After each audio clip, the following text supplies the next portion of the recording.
What's up, everyone? It is your host, Ghost, coming to you live with another wonderful video. How is everyone doing today?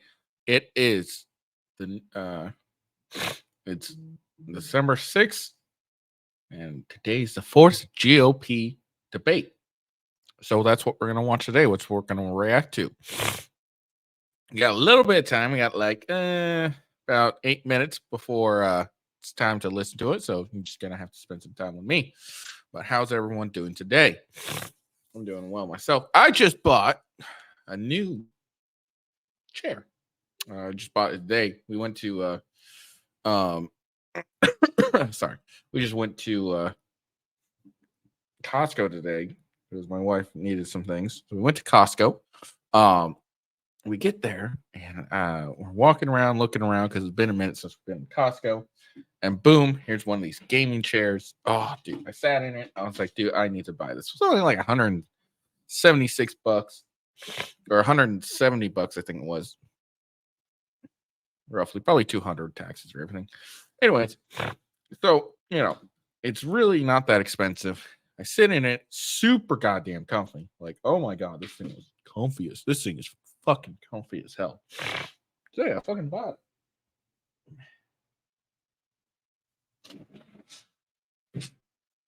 But yeah, if you're at Costco and you see a DPS gaming chair, dude, get it. This thing, oh, dude, this thing's comfy as hell.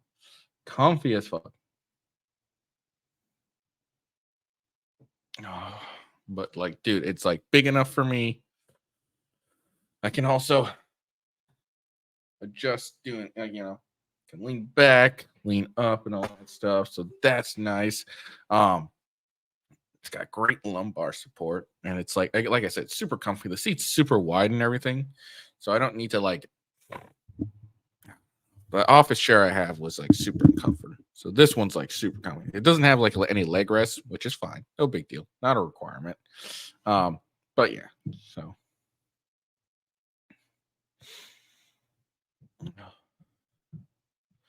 but yeah, that's what I did today. Is I bought a new game chair and I set it up and I sat in it. I was like, oh shit, I could like play video games all day in this. Anyways, we're streaming on my YouTube channel with Ghost, my Rumble channel with Ghost, and then my Twitch channel official with Ghost. So that's 3 platforms. I was gonna try and do Twitch, but I need to upgrade my streaming package plan to do 4. So that's not a big deal. It is what it is. What can you do? I just want to check my audio.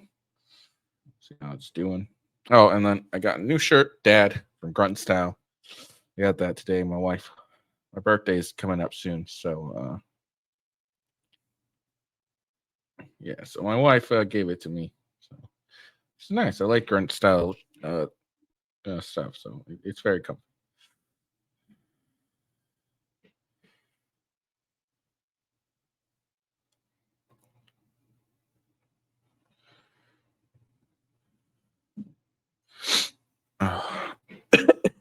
All right. So here we go. Got like 5 more minutes. I know. I'm adjusting my audio a bit. I got a couple of complaints last time I did the debate. I'm going to try and help with that. I have a new. Okay, that sounds good. I got a new Wave XLR, which allows me to adjust my audio. And then I also, of course, got a new mic and everything, so that should be helpful as well.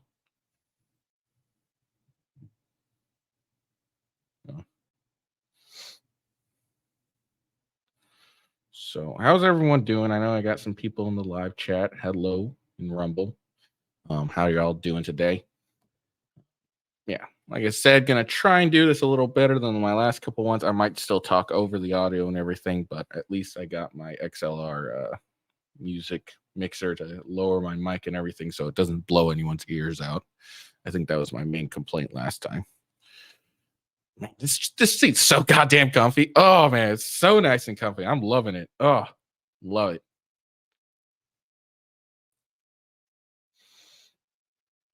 And if you're watching this, feel free to comment and chat and everything. You don't have to super chat or anything. It's not that If you want to comment and give your thoughts while we're watching this, feel free to. By all means, it's not a big deal. Oh, I should probably put my banner up, huh?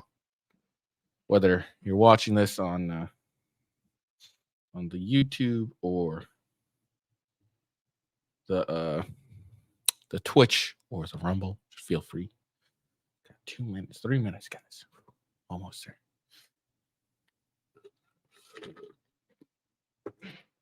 Man, this seat's so goddamn comfy. I'm loving it so much. You have no idea. Oh, it is so comfy. Oh man.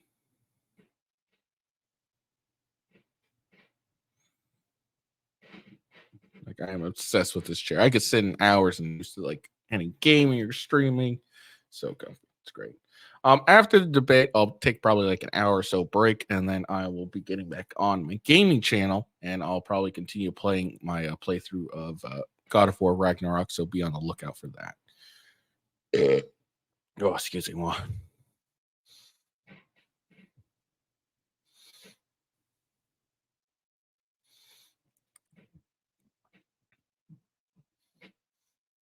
Okay. Oh, this is just a bunch of people talking right now, so nothing really interesting. Oh, dude, I love this chair so much. It's a big fucking box, though. But I can like lean back, relax, scoot in there, lean back, relax, got some lumbar support, big old seat. My biggest problem with my other chair is it didn't seem to like really fit me. It seemed like a little too small. So it kind of like squished me up a little bit. But this one, it's nothing like that, which is great.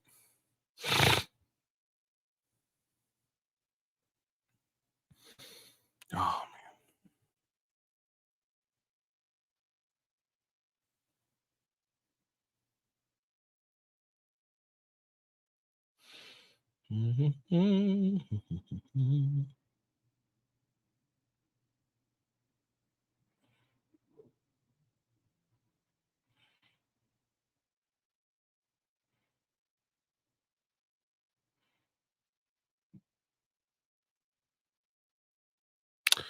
Make sure before anything you give me a follow at official W Ghost on X, and then follow my Rumble channel, rumble.com/withghost and rumble.com/gamingwithghost.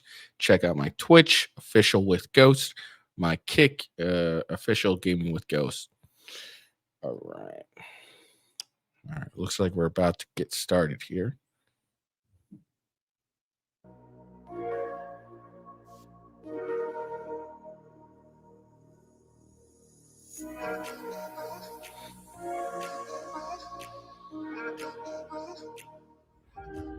In Alabama, it's about tradition,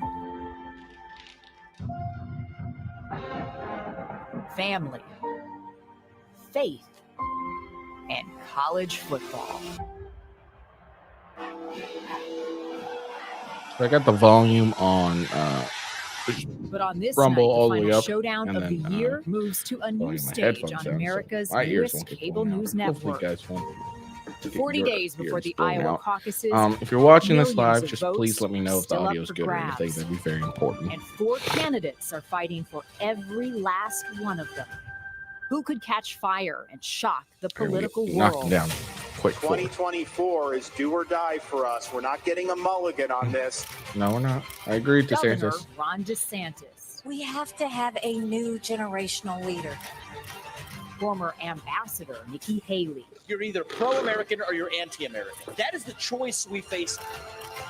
Vivek Ramaswamy. Vivek Ramaswamy, that's my guy. Better character in the White House.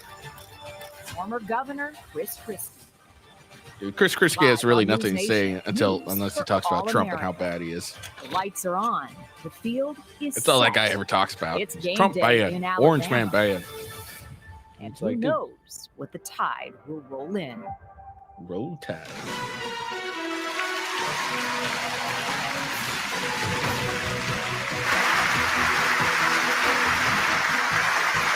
Welcome to the fourth and final Republican presidential primary debate of the year, live from the University of Alabama. I'm Megyn Kelly, host of the Megyn Kelly Show podcast on SiriusXM.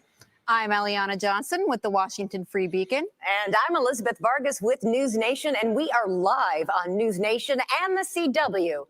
It is make or break time for the candidates on this stage right now, with the primary starting just weeks away.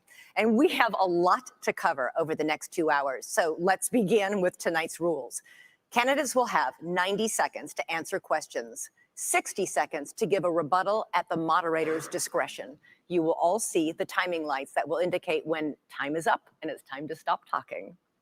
And the time we have is critical over the next 2 hours, so we ask the audience to please keep your applause to a minimum. All right, with that, let's get started. On stage tonight, 4 candidates, all vying to become their party's nominee. And given the state of affairs in our political system right now, one of you might very well do it. Even many Democrats now admit that President Biden is a weak candidate, just as many Republicans acknowledge that former President Donald Trump's multiple legal troubles could imperil his quest for a second term, all of which means I disagree. One of you could wind up the leader of the free world.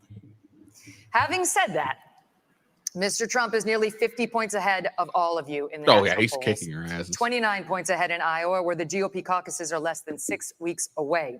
And so as Republicans get ready to vote on whether any of you might be preferable to Mr. Trump, we begin with the question of electability. Governor DeSantis, your campaign and its super PAC have spent the most money, had the most high net worth donors, and had a wave of momentum coming into this race after your big re-election win in Florida. You were seen by many as the candidate most likely to consolidate the non-Trump field. But here we are, a month out from the first real votes, and you haven't managed to do it. In fact, Nikki Haley is beating you in New Hampshire and South Carolina now, and closing in on you in Iowa, not to mention Trump, who is not only dominating in the early states, but is beating you in Florida by over 30 points. Is it fair to say, as Senator Tim Scott did when he dropped out, that voters are telling you, not no, but not now? So we have a great idea in America that the voters actually make these decisions, not pundits or pollsters. I'm sick of hearing about these polls because I remember those polls in November of 2022. They said there was going to be a big red wave. It was going to be monumental, and that crashed and burned. The one place it didn't crash and burn was in the state of Florida.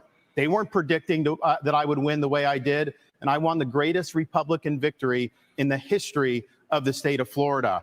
I'm looking forward to Iowa and New Hampshire. The voters are going to be able to speak, and we're going to earn this nomination. And here's what we need. I am sick of Republicans who are not willing to stand up and fight back against what the left is doing to this country. You've got to be willing to stand strong, and you've got to be willing to beat these people. I'm the only one running for president that has beaten these people on issue after issue. We beat the teachers' unions when we did school choice. We beat Fauci on COVID. We beat George Soros when we removed 2 of his radical district attorneys. We beat the Democrats on election integrity. I have delivered results. That's what we need for this country. And you have other candidates up here like Nikki Haley. She caves anytime the left comes after her, anytime the media comes after her. I did a bill in Florida to stop the gender mutilation of minors. It's child abuse and it's wrong. She opposes that bill. She thinks it's fine and the law shouldn't get involved with it. If you're not willing to stand up for the kids, if you're not willing to stand up and say that it is wrong to mutilate these kids, then you're not going to fight for the people back home. I will fight for you and I will win for you. Yeah, Nikki Haley just said it yesterday. You left government service in 2018 with just $100,000 in the bank. 5 years later, parents' choice you're on reportedly gender, worth $8 million, thanks to lucrative corporate speeches and board memberships sex like operations for 12-year-olds. Weeks ago, you met with Wall Street heavyweights, including leaders from J.P. Morgan, Goldman Sachs, and BlackRock. Several other billionaire investors are reportedly ready to endorse you, or recently have, all of which comes with expectations. Aren't you too tight with the banks and the billionaires to win over the GOP's working class base, which mostly wants to break the system, not elect someone beholden to it? Well, thank you. It's great to be here. First I'll tell you, just to respond to Ron, he continues to lie about my record. I actually said his Don't Say Gay bill didn't go far enough because it only talked about gender until the 3rd grade. And I said it shouldn't be done at all, that's for parents to talk about. It shouldn't be talked about with schools. In reference to donors coming on board, look, we will take support but again, from she anybody says we that can take support from. But I have been a conservative fighter all my life. I was a Tea Party candidate when I became governor. We It should be a parent's opposed decision, not every the law. single corporate bailout we possibly could. We passed tort reform. We passed one of the toughest illegal immigration laws in the country. We passed pro-life bills. We moved in unemployment from 11% to 3%. We took on the unions and we took on Obama when it came to the unions, the Syrian refugees, and everything in between. And so I've had a fight. And so as much as Ron says that, that's not true. But when it comes to these corporate people that want to suddenly support us, we'll take it. But I don't ask them what their policies are. They ask me what my policies are. And I tell them what it is. Sometimes they agree with me, sometimes they don't. Some don't like how tough I am on China. Some don't like the fact that I've signed pro-life bills. Some don't like the fact that I may oppose corporate bailouts. That doesn't matter. That's who I am. And that's why the most conservative grassroots group in the country, Americans for Prosperity, endorsed me last week. Well, because he didn't respond to the criticism. It wasn't about the Parents' Rights and Education bill. It was about prohibiting sex change operations on minors. They do puberty blockers. These are irreversible. Talk to Chloe Cole. She went through this. Now she's an adult. She's warning against it. She may never be able to have kids again.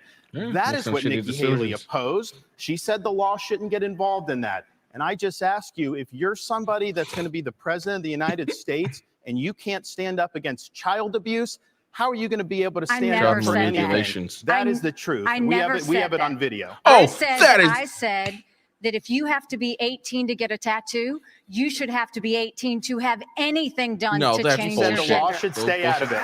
Yes. We're going to get to this in more detail later. Let's finish with electability, but trust me, we're coming back to this issue. Mr. Ramaswamy, for months, you campaigned as a unifier. Then you stood up at the first debate and attacked all of your competitors as bought and paid for. The second debate, you changed your tune, saying these are good people on this stage, admitting you can come across as a bit of a know-it-all and rejecting the practice of personal insults. By debate number 3, you called Nikki Haley corrupt, accused Ron DeSantis of wearing high heels, and told Ambassador Haley she should keep a closer eye on her daughter. Can you see how this has led some to conclude you are not, in fact, a unifier and to question your authenticity? Megyn, I think there's a time and place for everything. We need somebody in the White House who absolutely is going to be a fighter when it counts. And I did say that there were some good people on that stage in that third debate. Doug Burgum was on that stage at that time. And I'll say that jokingly. Ron DeSantis is a good person, too. I want to go back, though, to Nikki Haley's comment from earlier that she is somehow not responding to the will of these donors. Nikki, you were bankrupt when you left the UN. After you left the UN, you became a military contractor. You actually started joining service on the board of Boeing, whose back you scratched for a very long time, and then gave foreign multinational speeches like Hillary Clinton is. And now you're a multimillionaire. That math does not add up. It adds up to the fact that you are corrupt. And when I said they were bought and paid for, I meant the Republican establishment, not the Democratic establishment. Now you have Reid Hoffman, the person who's effectively George Soros Jr., funding lawsuits across this country against Donald Trump to keep him off the ballot, funding left-wing causes. We discovered this week that he is one of Nikki Haley's largest supporters. Larry Fink, the king of the woke industrial complex, the ESG movement, the CEO of BlackRock, the most powerful company in the world, now supporting Nikki Haley. And to say that doesn't affect her is false, because it's after that meeting later that day that she says that every American needs to be doxxed by having their ID, their government-issued ID, tied to what they say on the internet. So I think that this is far more corrupt than I even imagined when I entered politics. But I will say this. It is going to take a leader from the outside with fresh legs from the next generation to unite this country. Not the broken politicians who are puppets of the puppet masters, but the actual people in this country. Thomas Jefferson was 33 when he wrote the Declaration of Independence.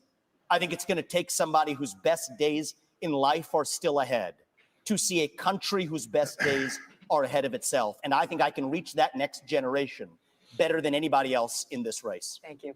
Response. Megan.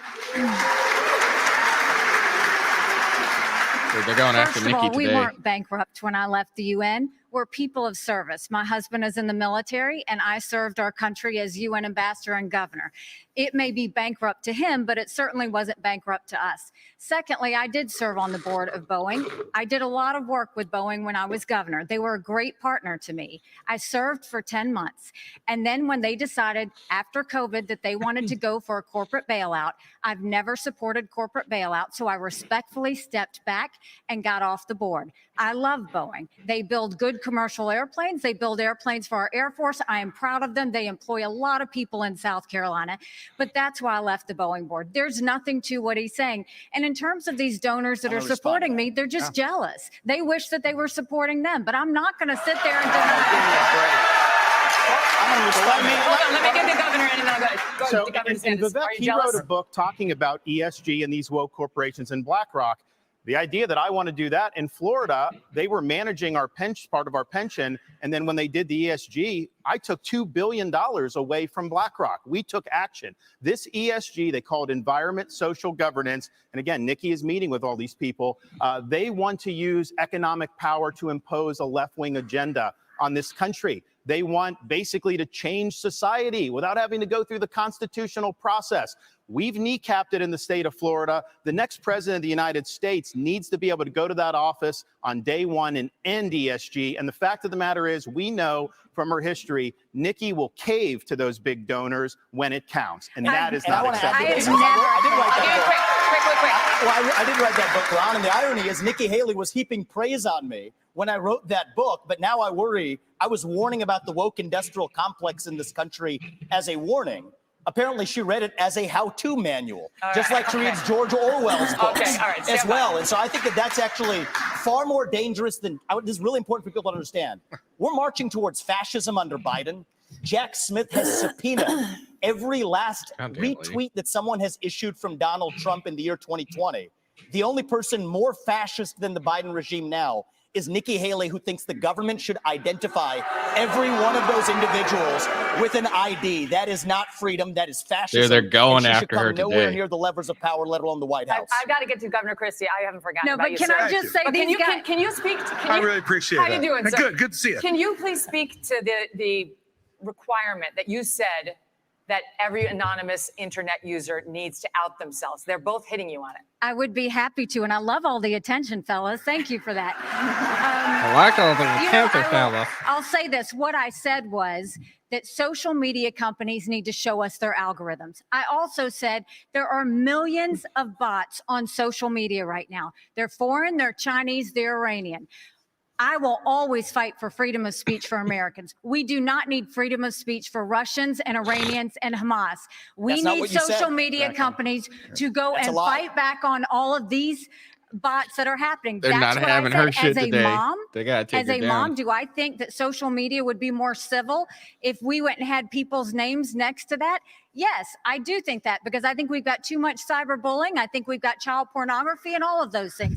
But having said that, I never said government should go and require anyone's name. That's false. She said, I want your name. She As President of the absolutely said United it. States, her first day in office, she said, one of the first things I'm going to do. I said we were going to social get media the is, I millions want your of name. bots. She wants That's what she government said. ID to dox Finish every what you're American. saying. That's what she said. You can roll the tape. They're She said, I going want your after name. her. And that I was going love to be one it. of the first things she did I in love Twitch office. people. And then she got real serious blowback, and understandably so, because it'd be a massive expansion of government. Actually, We have anonymous speech. The Federalist Papers were written with anonymous writers. Jay, Madison, and Hamilton, they went under Publius. It's something that's important, and especially given how conservatives have been attacked and they've lost jobs and they've been canceled. You know the regime would use that to weaponize that against our own people. Okay, It was a so bad I have idea, to say- and she should own up to it. Come on now, what are you doing? Hit her. 15 seconds, and Hit then her. there's I the love governor, it. former governor of New This Jersey. who cracks me up deserves some because fun. Ron is so hypocritical, because he actually went and tried to push a law that would stop anonymous people from talking to the press, and went so far to say bloggers should have to register with the state if they're going to write about elected officials. It was in the, check your newspaper. It was absolutely there. Some I legislators. have never said government No should. more. Trample on your You can constitutional come back rights. to it later. No, This is no. more dangerous than the You're Democrats. lying. This section's over. Okay. Governor Good Christie. line. Really? Just that I'm usually not somebody who gets missed, but okay, let's go. What's happening? Okay, I got you. Listen, you endorsed Donald Trump in 2016 and 2020. You gave him an A for his first term. Since then, however, you've turned on him, calling him a liar, a loser, a con man, and someone who cannot win. You've even said that you got into this race just to stop President Trump. Oh, whoops. His approval rating with Republicans is currently at 81%. Yours is at 25. Your best state is New Hampshire, and even there, 2/3 of GOP voters say they would be angry and disappointed if you won. Respectfully, Governor, you have not stopped Mr. Trump, and voters may wonder how you could possibly become the nominee of a party that does not appear to like you very much. Yeah. Well, look, Megan, it's often very difficult to be the only person on the stage who's telling the truth, and the only person who is taking on what needs to be taken on. I look at my watch now. We're 17 minutes into this debate, and except for your little speech in the beginning, we've had these three acting as if the race is between the four of us. The fifth guy, who doesn't have the guts to show up and stand here, he's the one who, as you just put it, is way ahead in the polls. And yet I've got these three guys who are all seemingly to compete with, Voldemort. He who shall not be named. They don't want to talk about it. My face wasn't there. Sorry. The fact is that when you go and you say the truth about somebody who is a dictator, a bully, what an idiot, who has taken shots at everybody, whether they've given him great service or not over time, who dares to disagree with him, then I understand why these three are timid to say anything about it. Maybe it's because they have future aspirations. Maybe those future aspirations are now, or maybe they're 4 years from now. But the fact of the matter is the truth needs to be told. And for us to go 17 minutes without discussing the guy who has all those gaudy numbers you talked about is ridiculous. I'm in this race because the truth needs to be spoken. He is unfit. This is a guy who just said this past week that he wants to use the Department of Justice to go after his enemies when he gets in there. I mean, the fact of the matter is, that's not even close to being and there is no bigger issue in this race, Megan, than Donald Trump, and those numbers prove it. Governor Christie, we will Look, be that's addressing not accurate. that Trump issue of said Donald Trump in just a moment, but I'd like to first get to some questions on Israel. He would go Governor after the DeSantis, border. Tonight, as we speak, the war is back on in Gaza. Israeli tanks are on the move and have surrounded the home of the leader of Hamas. 8 Americans have been held hostage in the tunnels beneath Gaza for 60 days now. American troops and warships in the Middle East are under attack. How far would you go as president to secure the release of those 8 American hostages? And would it include sending American forces into combat? We have to look out for our people. When there are hostages, Commander in Chief, you have to do whatever you can to get them done. But the overall issue with this is this administration is trying to hobble Israel from being able to defend itself. They have a right to eliminate Hamas and win a total and complete what Trump victory said wasn't, so that they never have to wasn't deal really, with this again. it was more of a Hamas tongue-in-cheek wants thing. It wasn't an actual, I'm going to be an They would actual wipe off dictator every thing. It's a single big Jew difference, off the Vince. map. They would destroy the state of Israel if we could. Joe Let me just Biden see if will I can say they find what support Trump Israel, actually and then they said. do nothing but try to just kneecap covered them it not every too step long of the ago. way. You should not try to direct their war effort. We should work together with them so that they can bring Hamas to heel. Look, I served in Iraq back in the day. I'm the only one running for president that served in the military. I understand that part of the world. It's not the best part of the world. We do have troops there that Biden is leaving basically as sitting ducks. And you have the Iranians that are attacking these troops, and he's responding with basically pinpricks. If you harm an American service member, you're going to have hell to pay when I'm president. We are not going to let our troops be sitting ducks. We also need to look at what's the underlying problem here. Iran.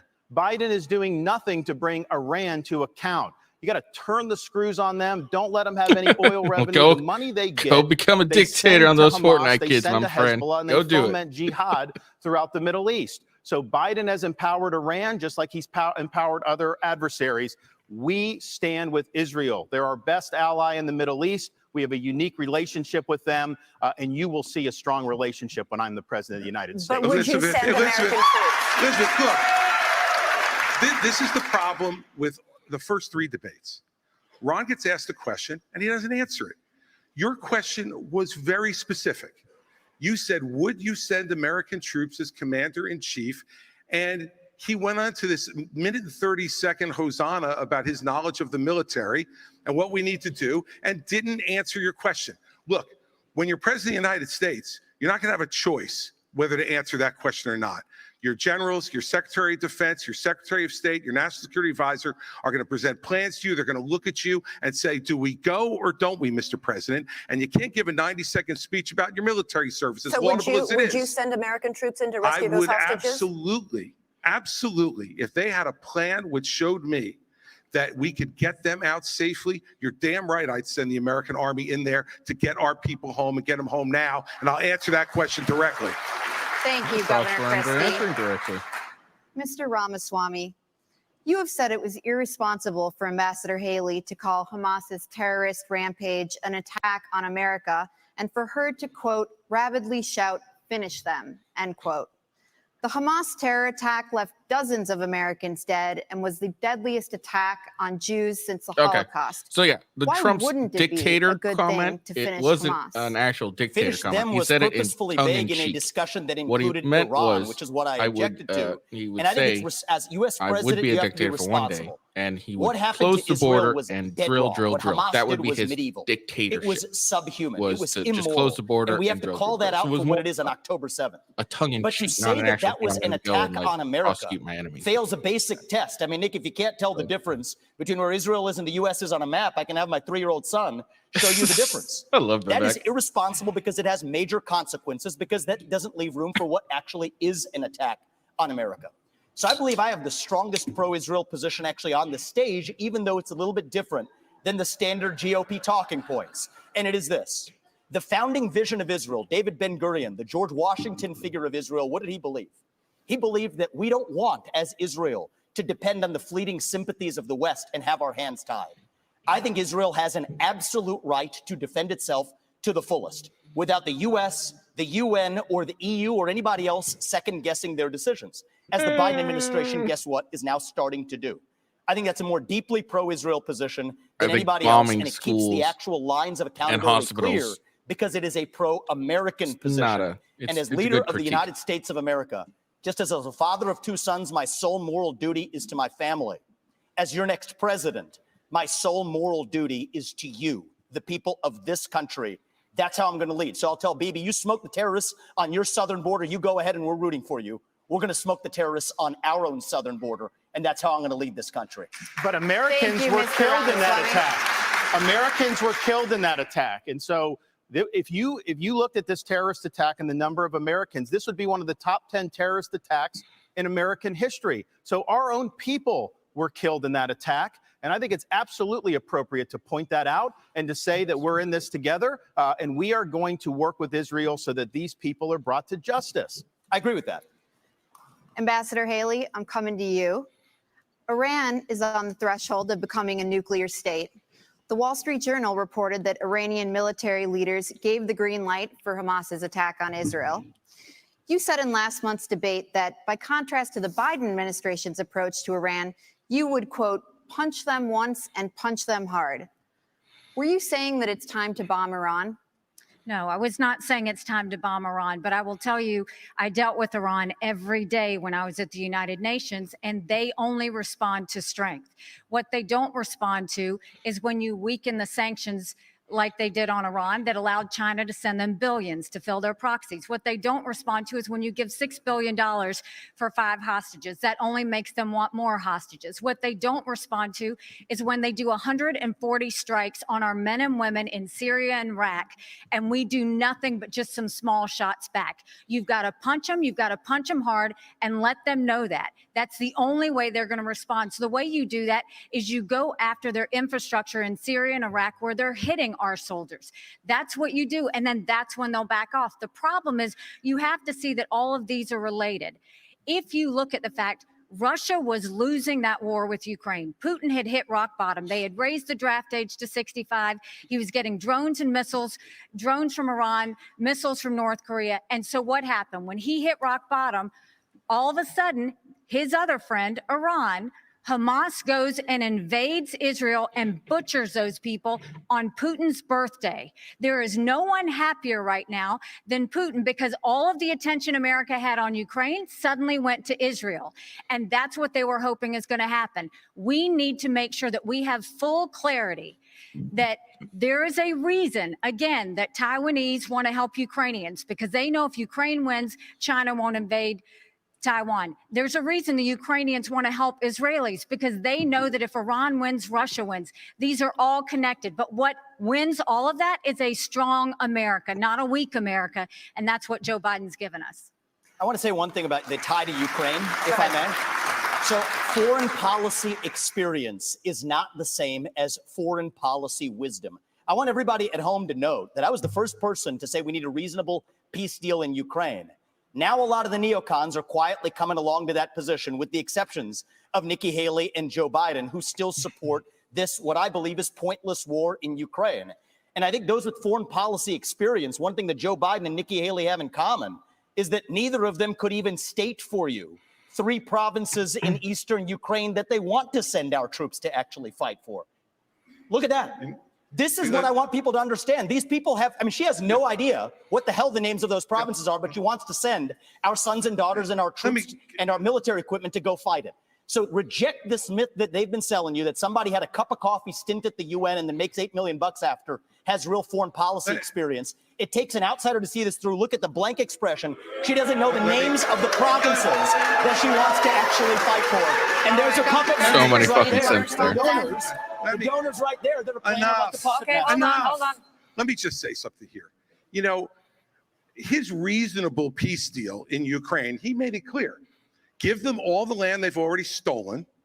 Promise Putin you'll never put Ukraine in Russia, and then trust Putin not to have a relationship with China. Let me tell you something.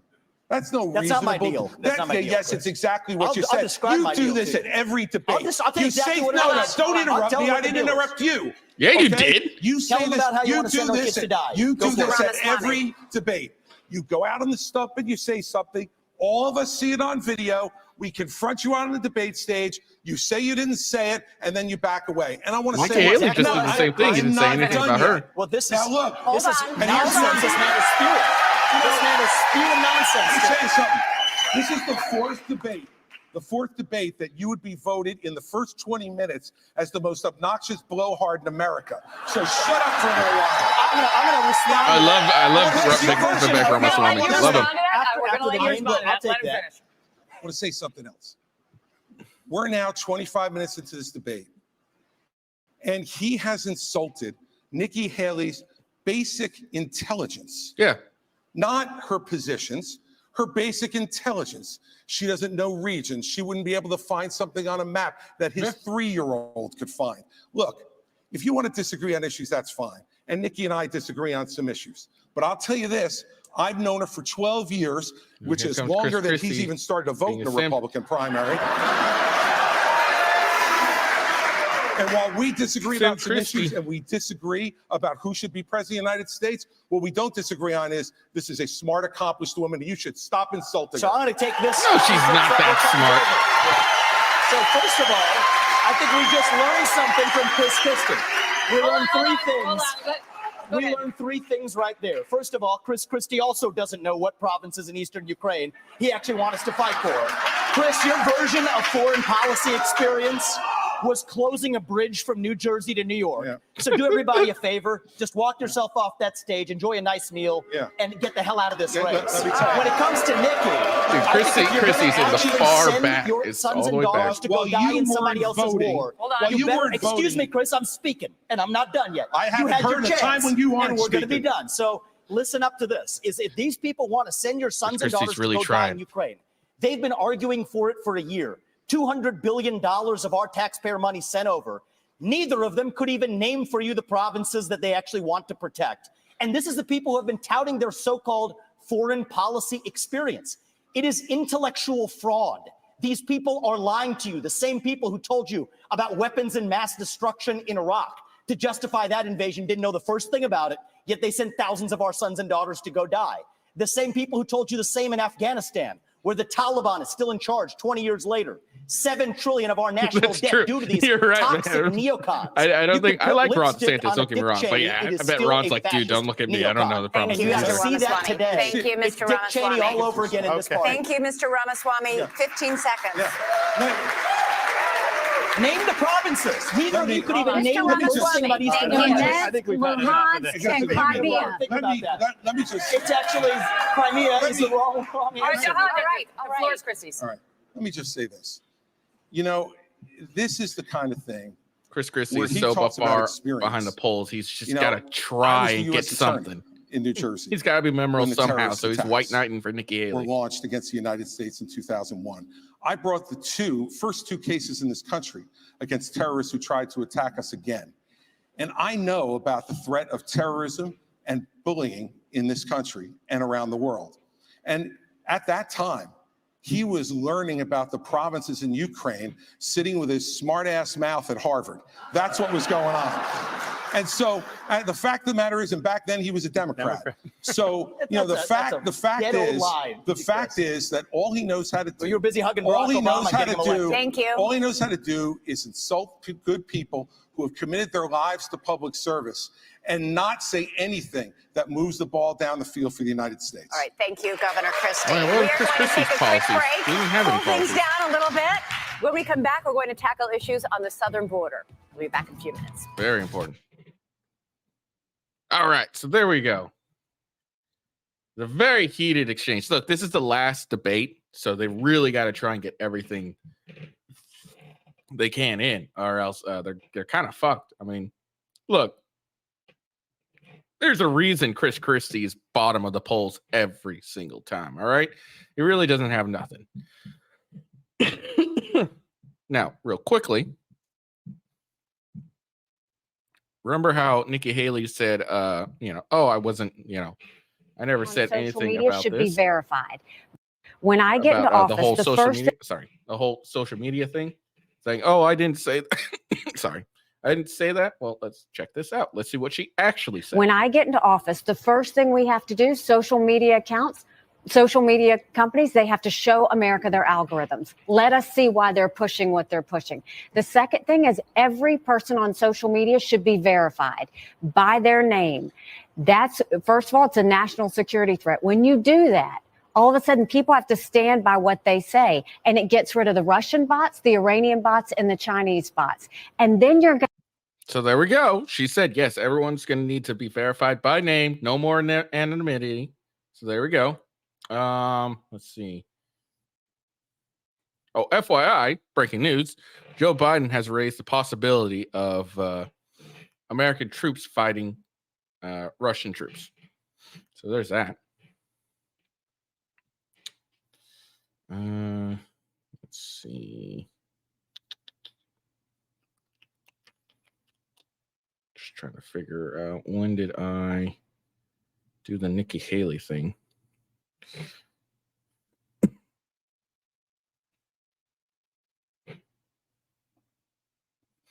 Send that.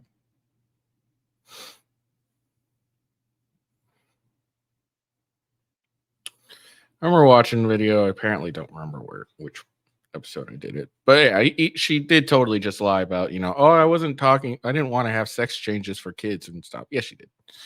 She said specifically, it shouldn't be up to the law. It should be up to the parents. And I remember critiquing the fuck out of her because it was a ridiculous thing to say at the time.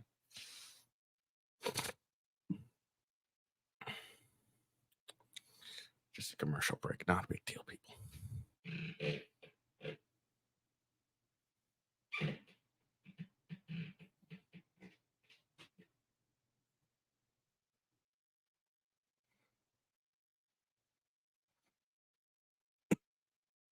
I will say Vivek is again, Vivek is just, is winning. Let's be honest. Vivek is owning these guys, in my opinion. Like, look, we're too wishy-washy nice and everything like that. He's going after these people. It blows my mind that people actually keep wanting Nikki Haley, and she's ahead. She got eviscerated in that last debate by Ramaswamy. her stupid her attempt for a comeback. Well, these wheels are weapons or some shit like that. It confused everyone. It was a dumb comment. But whatever.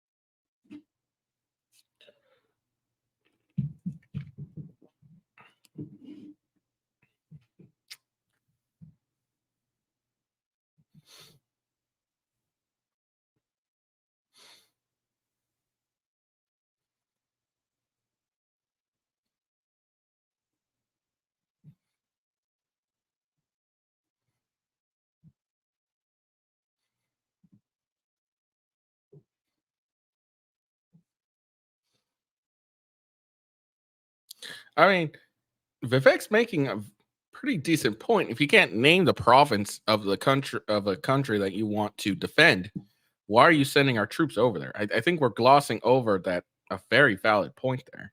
I guess maybe that's just my opinion. All right, they're back. To the Republican primary debate live on News Nation from Tuscaloosa, Alabama. We are now going to go to the crisis on the southern border. Polls show immigration and the crisis are among the most pressing issues for Republican voters right now. Both the issue of migrants crossing illegally into our country and the separate issue of fentanyl being smuggled in mostly through legal ports of entry. All year, News Nation has been at the border documenting the crisis. In 2023 alone, Border Patrol encountered a record 2.4 million migrants. All four of you have talked tough. The question now is, how realistic is the talk? So, Governor DeSantis, I'd like to start with you. You have pledged to send the military to the southern border on day one of your administration with orders to shoot, quote, stone cold dead anyone illegally entering with a backpack that you believe contains fentanyl.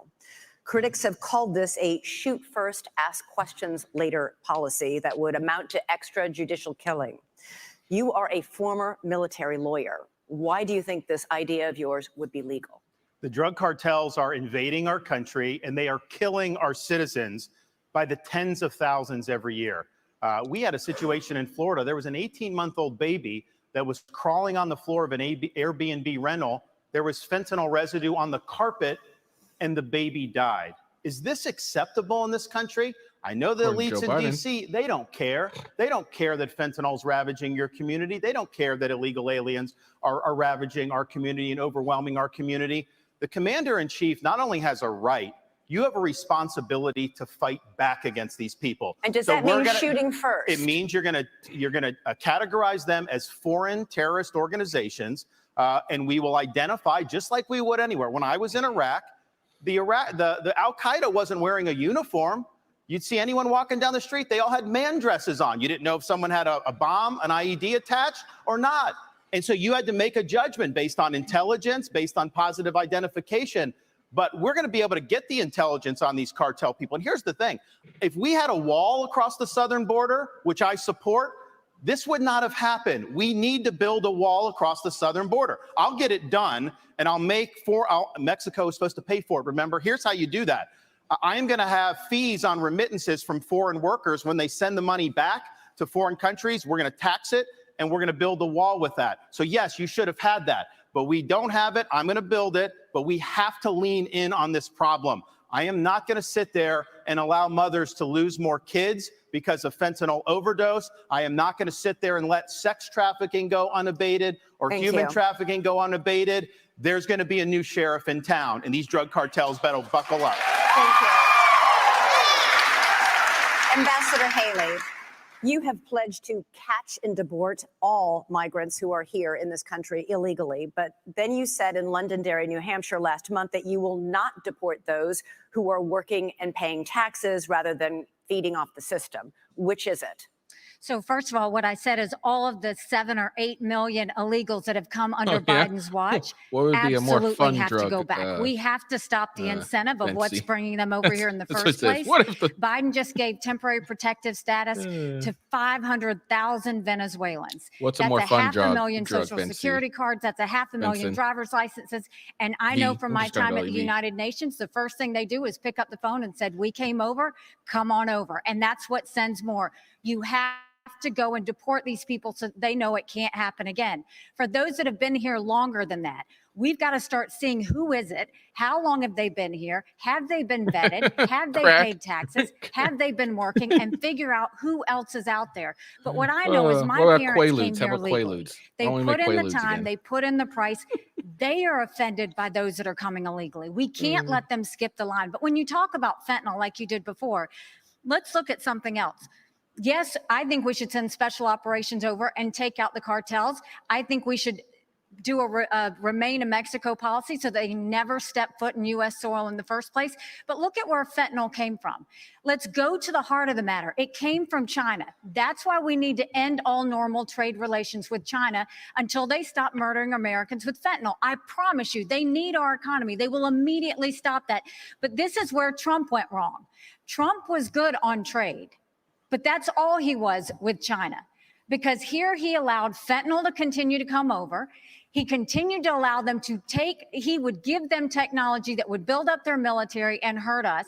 He allowed the Chinese infiltration for them to buy up farmland, to put money in our universities, and to continue to do things that were harmful for America. We now have a spy base in Cuba and police stations, and Trump didn't do anything about it. Thank you. China, though, I mean, listen, this is rich, because when she was governor of South Carolina, she was the #1 ranked governor of bringing the CCP into her state. She wrote a love letter to the Chinese ambassador saying how great a friend China is. You can look at it. We put it on our website, rondesantis.com. There's also a video of her as governor standing in front of a Chinese flag with a Chinese business saying that she now works for them, talking about this Chinese company. So she's been very weak on China. Now, here's the problem. The rhetoric is different, but her donors, these Wall Street liberal donors, they make money in China. They are not going to let her be tough on China, and she will cave to the donors. She will not stand up for you. 15 seconds, Ambassador. First of all, he's mad because those Wall Street donors used to support him, and now they support me.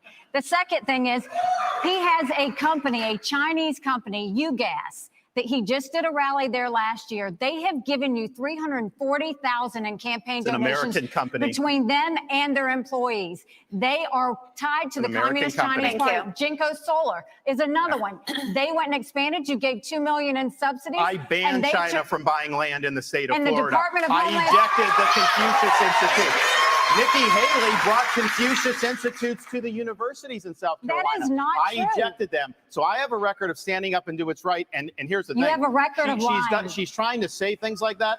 Even the liberal media groups that usually, if I say the sky is blue, they'll fact check me and say that's wrong. They looked at her charges. They said it was totally false, that they could not find one instance of me recruiting a Chinese business coming to Florida. You know why? Because we never recruited any Chinese businesses to the state of Florida.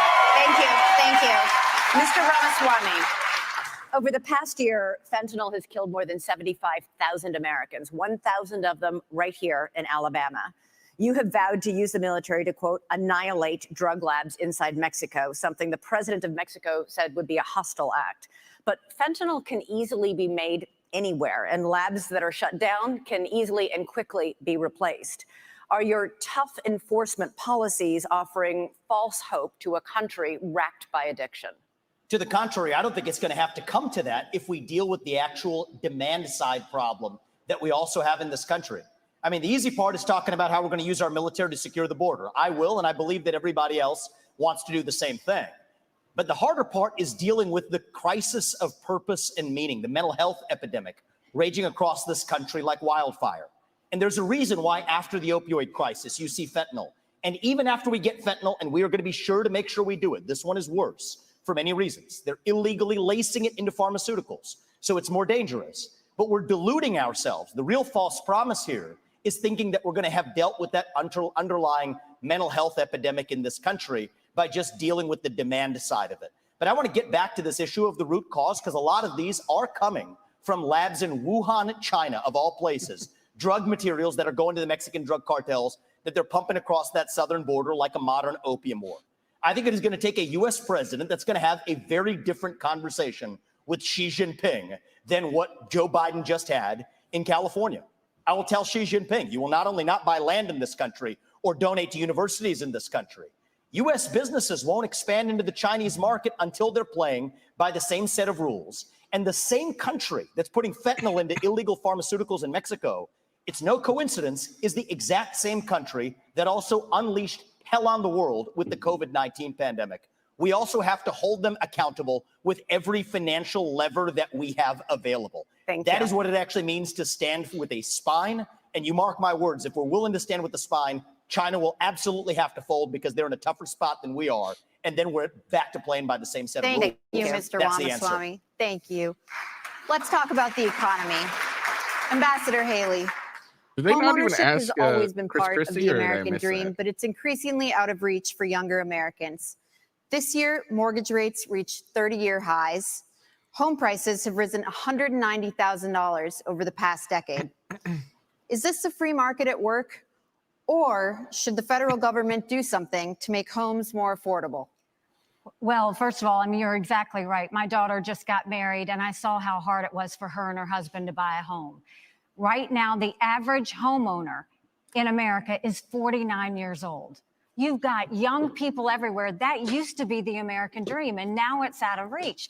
But you look at what happened. You first of all look at what the Fed did. The Fed did a terrible job when they allowed all of that money to go through. You saw the Treasury bond rates go up. That affected mortgage rates, that affected automobile rates, that affected insurance rates.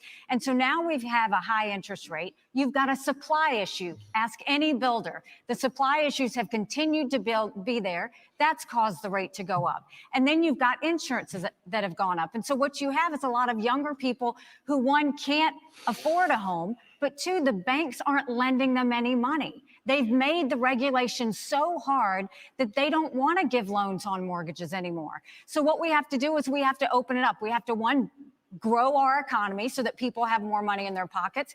We've got to look at the supply chain and make sure that we are funneling that so that builders don't have to sit there and go overseas to find things. And then we need to make sure that we really stop paying down this debt, make sure that we stop the borrowing, stop the spending. I'll veto any spending bill that doesn't take us back to pre-COVID levels, because our kids are not going to forgive us for all the spending that happened. And as much as everybody wants to talk about how Donald Trump had a good economy, $9 trillion in debt, he did just in 4 years. And we're all paying the price of that, including those mortgage prices. We're going to come back to President Trump, I promise. Governor DeSantis, the latest News Nation Decision Desk poll found that inflation tops the worries of American voters. 61% say they're very concerned, and the working class is hardest hit.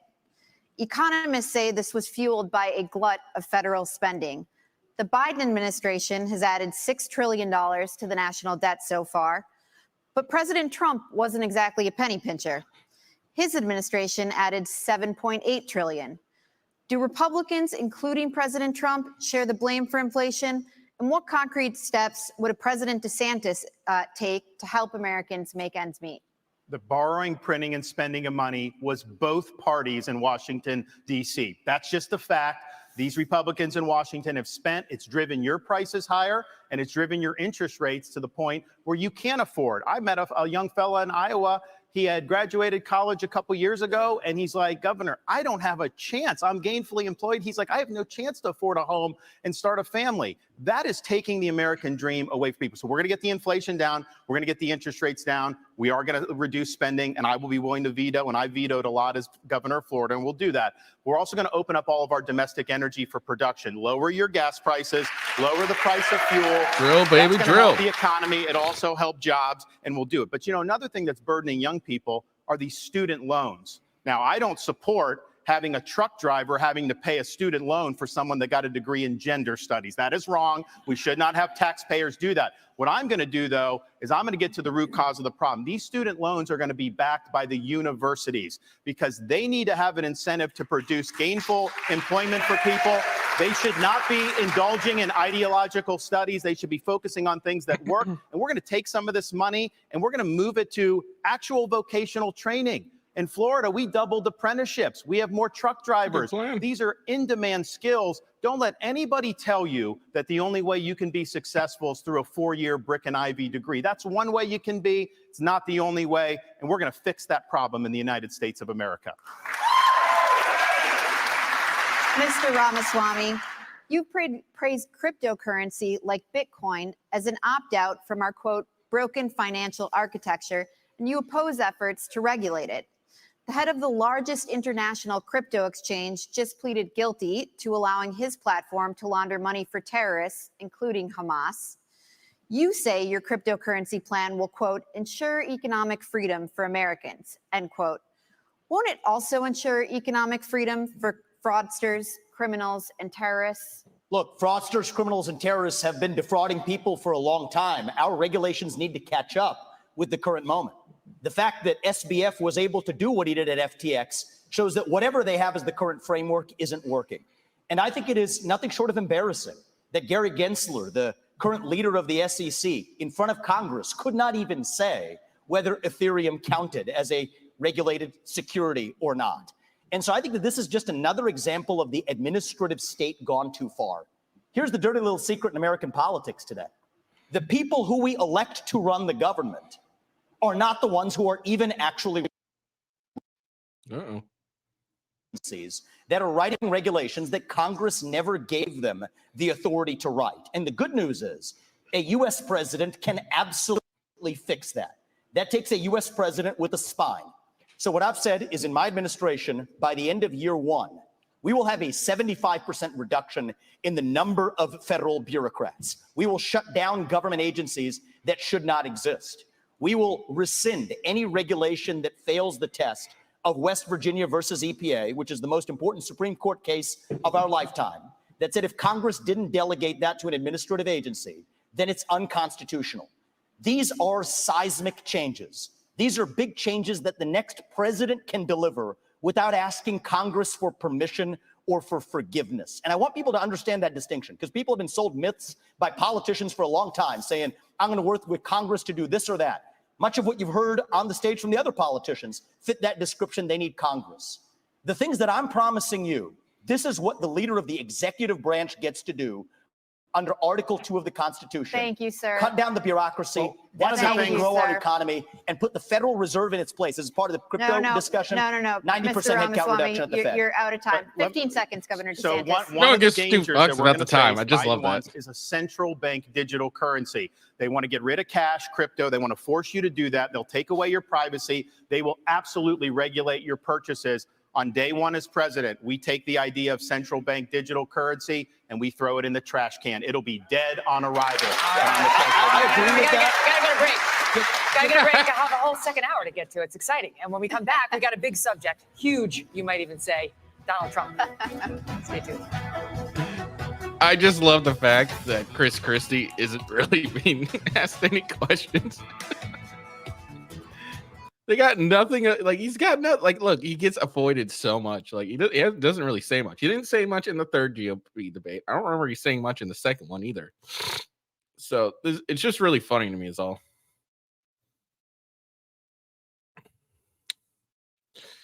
Something.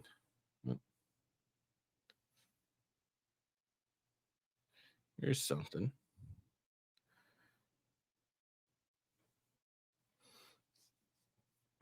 So this is Nikki Haley. Number this year will take action when it comes to legal immigration. So apparently this is Nikki Haley talking about unlimited immigration. She wants corporate CEOs to set U.S. immigration policy. When it comes to legal immigration, it's a broken system. It shouldn't take someone 10 years to become a citizen. So, but what we need to do is reform it. So for too long, Republican and Democrat presidents dealt with immigration based on a quota. We'll take X number this year. We'll take X number next year. The debate is on the number. It's the wrong way to look at it. We need to do it based on merit. We need to go to our industries and say, what do you need that you don't have?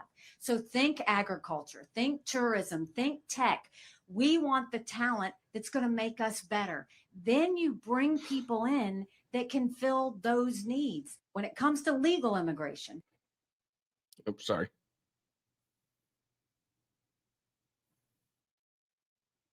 System. It shouldn't. I actually agree with Nikki Haley here. I think we should be far more selective than we are on who we let into the country. I think we should absolutely be, all right, what do we need in the sector? All right, we need this. All right, what do who can fit this criteria, et cetera, et cetera, et cetera. We should only bring people that are valuable to us and that could, make us keep going.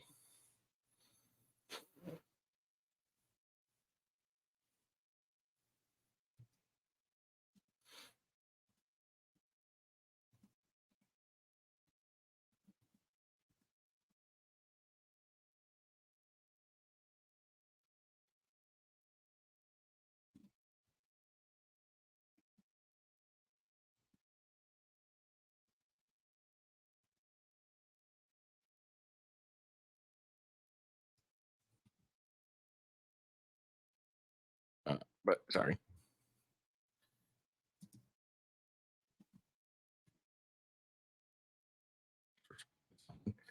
But yeah, no, I agree with Nikki Haley on this. I agree with her on this. I think, I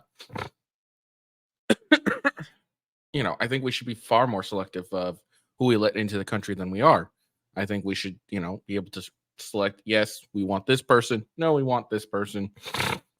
Every other country pretty much does that. They select who gets to come in and not. I mean, if, we need an increase in engineers. All right, we're only taking engineers. Go fuck yourselves. And it's just getting the best people so we don't have a bunch of fucking losers coming into the country. I mean, we already got enough losers now with individuals that are, what's the word I'm looking for? People here don't do shit and just live off the government dime. So I agree with Nikki Haley on her views on immigration. I don't think there's anything wrong with that, really.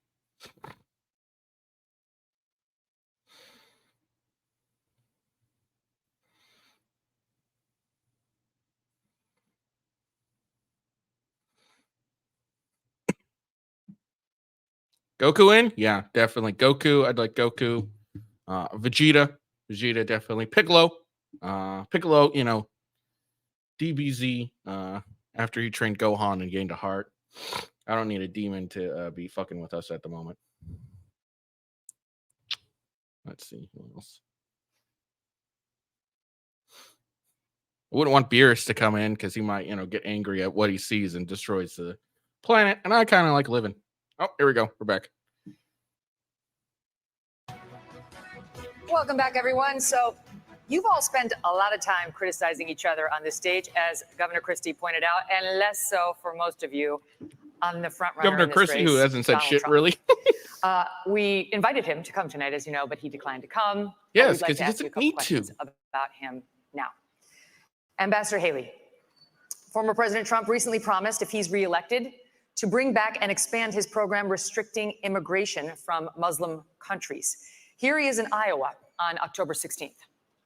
No longer will we allow dangerous lunatics, haters, bigots, and maniacs to get residency in our country. We're not going to let them stay here. If you empathize with radical Islamic terrorists and extremists, you're disqualified. You're just disqualified. He needs to lay off the suntan. Ambassador Haley, do you support President Trump's plan for ideological screening?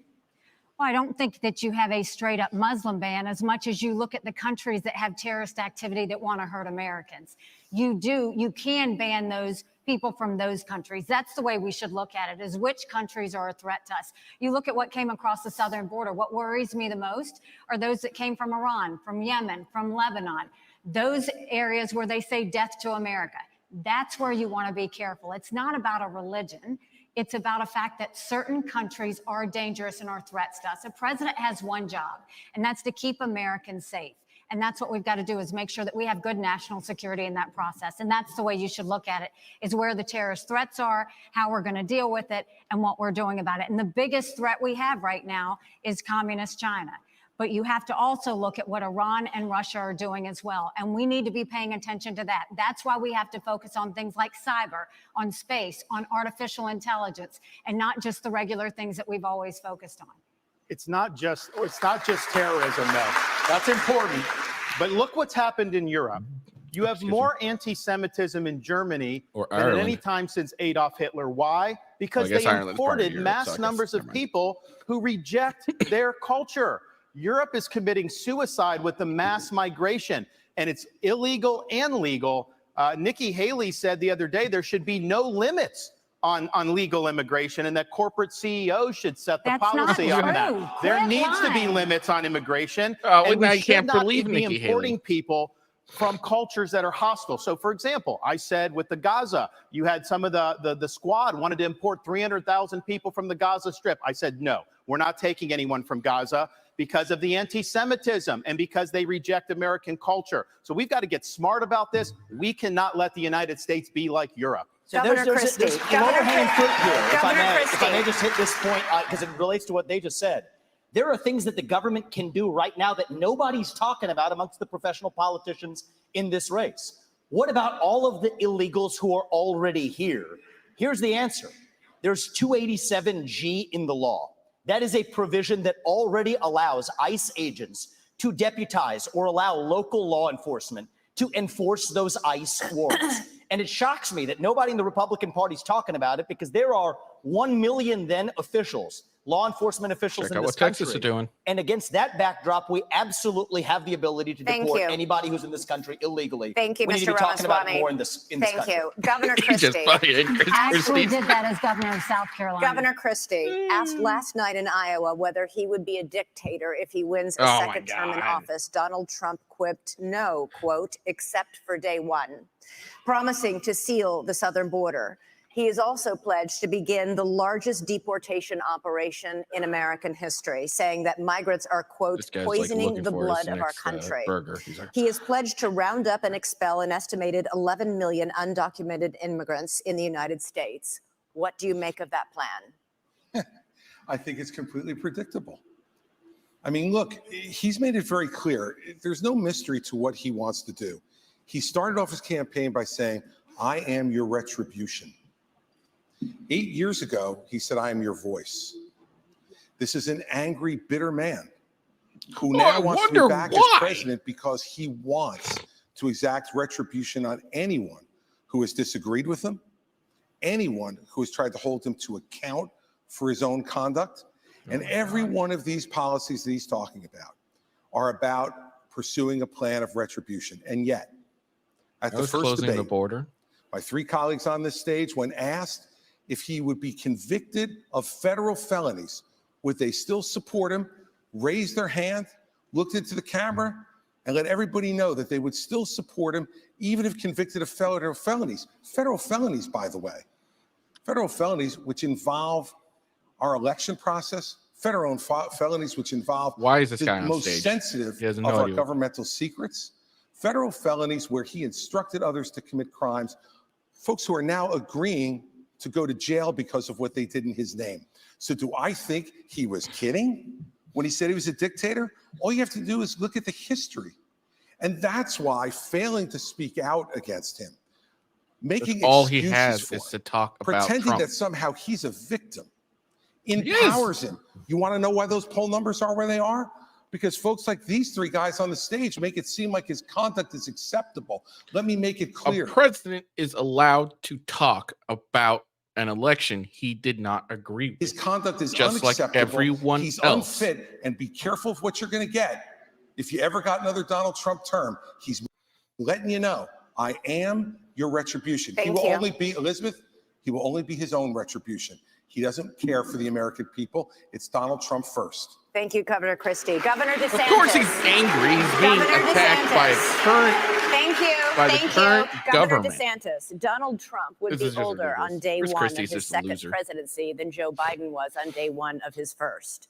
You have said Trump is not the same man he was when he ran in 2016. Your campaign is running ads showing Trump confused. And you have said he has, quote, lost the zip on his fastball. You seem to be saying Donald Trump is no longer mentally fit to be president. Is that what you think?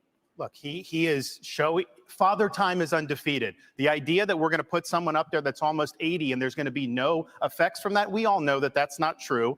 And so we have an opportunity to do a next generation of leaders and really be able to move this country forward. We also need a president that can serve 2 terms. I don't think Donald Trump, I think he's going to have, I don't think he'd be able to get elected. The Democrats want him to be the nominee. We see that. They are going to turn the screws the minute if he got the nomination. But do you think he's mentally fit to be president? I think we need to have somebody younger. I think when you get up to 80, I don't think it's a job for that. But let me just respond to some of the things there. Look, the media is making a big deal about what he said about some of these comments. I would just remind people that is not how he governed. He didn't even fire Dr. Fauci. He didn't fire Christopher Wray. He didn't clean up the swamp. He said he was going to drain it. He did not drain it. He said he was going to build a wall and have Mexico pay for it. We don't have the wall. He did say in 2016 he'd have the largest deportation program in history. He deported less than Barack Obama did when Barack Obama was president. So some of these policies he ran on in 16, I was cheering him on then, but he didn't deliver it. Here's what I can promise people. 100% of the things I promised as governor, I delivered on those promises. I beat the left time and time again, and that's what I'll do for you as president. We got to start winning again as a party. Yes, win the election, but we've got to start getting these issues. I will go in and wreak havoc on this bureaucracy. You will see people fired, and we are going to bring a reckoning for how this government handled COVID-19. Here's what irritates Academy. Now, Chris, you had your chance to wax eloquent on Donald Trump. You've been doing it all this whole race. Why doesn't he just answer the question? The question was very direct. Is he fit to be president or isn't he? The rest of the speech is interesting, but completely non-responsive. And if we were in a courtroom, they'd strike the answer and say, Governor DeSantis. No, they would. They would say that you're a smart man. No, they would. No, they wouldn't. They would Chris. Strike the answer because you're not answering. Is he fit? You have your thing. Is he fit or isn't he? No, I don't have my thing. We don't. Here's the thing. Is he fit or isn't he? Do you're talking about him being 80 years old. It doesn't mean that somebody couldn't get elected. That's Governor the people that Governor DeSantis, let him finish. Governor DeSantis, let him finish. Ron, I think we have an opportunity to do somebody who is in the This is what happens when you have women do this. Don't worry about all this stuff with Stop. we can get it done. We'll do it. I'm going to come to you. Finish. Look, father time is undefeated. I don't know how he would score on a test, but I know this. We have an opportunity to nominate someone and elect someone for 2 terms who's going to be spitting nails on day 1 and for 8 years so deliver you big fit. Result. We should not nominate somebody who's almost 80 years old. Okay. He's afraid to answer. No, I'm not. You have to either you're afraid or you're not listening. No, it's not. There's a simple question. Want to hear the answer. Is he fit? Nobody can hear this. No one can hear you. They can't hear you. You finish and then you can hear it. All right. Look, I'm a simple guy. Okay? Yeah, that's for sure. I hear the question and I answer it. Is he fit or isn't he? I'll concede you're fit, Ron. You're a new generation. You're 44 years old. I wish I was still 44 years old. Okay? 45. So, well, congratulations. I'd still take 45. Is he fit or isn't he? And this is the problem with my 3 colleagues. They're afraid to offend. And let me tell you something. If you're afraid to offend Donald Trump, then what are you going to do when you sit across from President Xi, you sit across from the Ayatollah, you sit across from Putin? You have to be willing to offend has with Chris the truth. Christie And answer the question. Fit or unfit? Okay, listen. I think he just finds it. A minute and not a full minute. I've got a second. It's not about offending. It's about pointing out, do you want to elect somebody who will be older than Biden was when he went in 2021? Did he say no? Okay. I didn't see that he said no. As bad as Biden was at all, but I do think I think Ron just doesn't think the question really matters. It is not a job for somebody that's is why he won't say yes or no. We need somebody that's younger. And probably he's just trying not to offend. He's not trying to not clean house on day 1. He's not trying to not offend Trump. He's trying not to offend all 3 of my other colleagues on this debate. He's thinking of the supporters, all 3 of not them Trump have been himself. licking That's Donald probably Trump's why he's saying yes or no. for years. for money and endorsements. Ron DeSantis, you've been a great governor, but you would have never been one without actually begging Donald Trump for that endorsement. And you attacked him in your book a year ago. Same thing with Chris Christie as a lobbyist, begging them for COVID money for his special interests in New Jersey, that's why prepping him Ron for the probably won't debates say no. He last probably time doesn't want around. to. He's not These afraid people of are now offending Monday Trump. morning He's afraid quarterbacking of some offending decision the he made. supporters. I think the real enemy is not Donald Trump. It's not even Joe Biden. It is the deep state that at least Donald Trump attempted to take on. And if you want somebody who's going to speak truth to power, then vote for somebody who's going to speak the truth to you. Facts don't care Why about am I your the only feelings. person on the stage, at least, who can say that January 6th now does look like it was an inside job? That the government lied to us for 20 years about Saudi Arabia's involvement in 9/11. That the Great Replacement theory is not some grand right-wing conspiracy theory, but a basic statement of the Democratic Party's platform. That the 2020 election was indeed stolen by big tech. That the 2016 election, the one that Trump won for sure, was also one that was stolen from him by the national security establishment that actually put up the Trump-Russia collusion hoax that they knew was false. There's a reason why I'm the only person on the stage who can say these things. That's what it's going to take, not people who are licking his boots one time and now Monday morning quarterbacking and criticizing him when it's convenient. Governor Christie. You do not favor a ban on trans medical treatments for minors, saying it's a parental rights issue. The surgeries done on minors involve cutting off body parts at a time when these kids cannot even legally smoke a cigarette. Kids who go from puberty blockers to cross-sex hormones are at a much greater likelihood of winding up sterile. Make sure you guys How like is the it video. that you think a parent should be able to okay these surgeries, never mind the sterilization of a child? And aren't you way too out of step on this issue to be the Republican nominee? No, I'm not. Because Republicans believe in less government, not more. In less involvement with government, not more in government involvement in people's lives. And you know what, Megan? I trust parents. I don't. And we're out there saying that we should empower parents in education. We should empower parents to make more decisions about where their kids go to school. I agree. We should I have no idea. empower I think parents to be circumcision doesn't teaching the have values as bad as that a they believe connotation in their homes. I don't know. Without I haven't the heard government many like telling them what those mutilation values should be. of penises. And yet we want to during take a other parental circumcision rights away. when it comes to As a but when it father comes of to four, puberty, I believe there is no or one puberty blockers who and sex loves my change children operations more than me. and There's all that. no one who loves my children more than my wife. There's no one who cares more about their success when it comes and to health like, in life than we do. Not some government sex change bureaucrat, operations. not Those are some- something that you like look at you these permanently jokers can't down in Congress. like really. It takes them change. 3 weeks Like, to pick a there's speaker. a lot of issues And up where all until of a 2 sudden days they're not going to ago, be able they to have couldn't kids promote or somebody in the have, military of the United meaningful States sex, Senate et cetera, who et cetera, earned et cetera. their new rank. And we're Circumcisions, going I to have put heard like my sometimes children's it's getting health fucked up and my and not being decisions like really in their good, hands. but I haven't heard any For like them to make permanent those like decisions, damage where for you Joe know, Biden to fulfilling make those sex life or decisions, being able to have for kids. me and for my That's probably wife. why, Let me but just I say wouldn't know. this: this is not something I favor. I think it's a very, very dangerous thing to do. But that's my opinion as a parent, Megan. And I get to make the decisions about my children, not anybody else. And every parent out there I can who's somewhat watching agree tonight, with that. You trust start to parents to turn pick over for just a kids little what's bit good of for this them. I agree authority, with that. the authority But they're when going it to take comes from you to next, picking you're something not that going to is like. I'll stand up for absolutely parents harmful, each and like you every won't time. you wouldn't trust a parent that decided to drinking by a You do certain not age. have the right. Hold on. Hold on. Let me get back- tell you something. I have a follow-up question for him, and you guys are going to get to weigh in.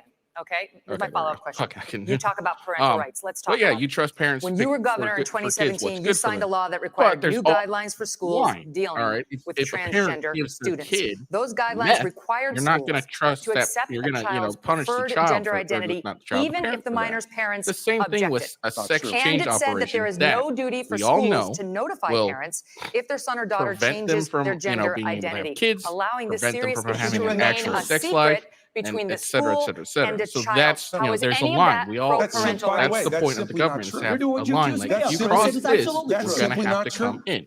That's simply not true. That law was put into effect in 2018 and regulated in 2018 after I was you out of mandated office, the Megan. guidelines. No, we did not, Megan. We did not issue those guidelines, and you're wrong about that. Simply wrong. I have stood up each and every time. So I think if this On is one school issue choice- that's disqualifying, it's this one. I stood up every single time for parents to be able to make the decisions for their minor children. But parents, Every single time, parents should make those decisions. And by the way, you know what? Every once in a while, parents are going to make decisions that we disagree with. But the minute you start to take those rights away from parents, you don't know that slippery slope, what rights are going to be taken away next and what's going to be forced on you. As a parent, you do not have the right to abuse your kids. This is cutting off their genitals. This is mutilating these minors. These are irreversible procedures. And this is something that other countries in Europe, like Sweden, once they started doing it, they saw it did incalculable damage. They've shut it down. I signed legislation in Florida banning the mutilation of minors because it is wrong. We cannot allow this to happen in this country. And I know Chris disagrees with me, and I think he has an honest position. Nikki disagrees with me. She opposes the bill that we did to ban that. She said law shouldn't get involved with it. You said the law shouldn't get involved with it. She also, though, I think, and this flows from what she did as governor of South Carolina, they had a bill to try to say that men shouldn't go into girls' bathrooms. And she killed that bill, and she bragged that she killed that bill. Even to this day, she bragged that. I don't think men should be going into little girls' bathrooms. I think it's wrong, and I think we have every right to protect them from that. Maybe he is. I have no idea. I promise 10 seconds. Go quickly. I think the North Star here is transgenderism is a mental health disorder. We don't let you smoke a cigarette by the age of 18. We don't let you have an addictive drink of alcohol by the age of 21. In my opinion, and I just challenge Ron DeSantis to go one step further and support what I think is clearly within the authority to do using federal funds, just like Reagan did in '84. For the parents Highway Act that said other parents, the minimum drinking age needs to be 21. We can do the same thing when it comes to banning genital mutilation or chemical castration. Okay. Which one, Ron or Vivek? Federal level, it's to both. I'm crystal clear. That's where I stand. Got it. That's a mental health disorder. That's where I need to be at. Go ahead. I agree with Vivek. It is a mental health disorder. All right, here comes the liar. All, Ron has continued to lie because he's losing. No, it's not a lie. You are lying. You said it on tape. So first of all, I will say that when I was governor 10 years ago, when the bathroom situation came up, we had maybe a handful of kids that were dealing with an issue. And I said, we don't need to bring government into this, but boys go into boys' bathrooms, girls go into girls' bathrooms. And if anyone else has an issue, they use a private bathroom. Now, 10 years later, we see that this issue has exploded. And this shows how hypocritical Ron continues to be. When he was running for governor and they asked him about that, he said he didn't think bathroom bills were a good use of his time. You can go look that up. I signed a bathroom bill in Florida. Says, I don't see anything wrong with sterilizing liberals and offspring. I mean, yeah, but let's be honest. A lot of liberals start off liberals as young, and then once they actually start making money, they become conservative. I stood up for little girls. You didn't do it. And there was this going on. I was actually just in South Carolina. Some of the legislators told me at the time there were boys going into the girls. That's the whole reason why they did it. No. And so they say when she does that explanation that doesn't hold water. And this is the upstate of South Carolina. Ron, I signed the bill. I protected the girls. Do you know South Carolinians? She did not do it. Do you know South Carolinians? Because South Carolinians. Okay, I mean, No. I'll take your word for that. You are not going to talk about my state like that because I will tell you for a fact. South Carolinians never allowed that to happen, and we did not have that issue at the time. What I have always said is boys go into a boys' bathroom, girls go into a girls' bathroom. But hold on one second. Whether it's a I GOP, also U.S. say politician, that or trans biological person, boys it's wrong shouldn't be playing in girls' sports. And I'm sure you agree I will with that, do everything I can to stop that because it's the women's issue of our time. I signed legislation to protect women's sports. I actually get this stuff done. You got it. Thank you, guys. We're going to move on. Mr. Ramaswamy, when discussing your Hindu faith we can both agree it's wrong, brother. You seem to take a shot at Ambassador Haley, who is also Indian American and who converted to Christianity as an adult. You sexually assault people in the bathroom? Said, an easy thing for me to do, being a politician, is to shorten regardless my of name, anything. profess to be a Christian, and then run. Make Vivek Vicky or whatever, end quote. Are you questioning Nikki Haley's Christian convictions? And why has your campaign made a point of referring to Ambassador Haley by her given first name, Nimarata, even though she's gone by Nikki for her whole life? Oh, that's her first name? I had no idea about that. All people should know how to pronounce my name correctly. The rest of the news media can learn it.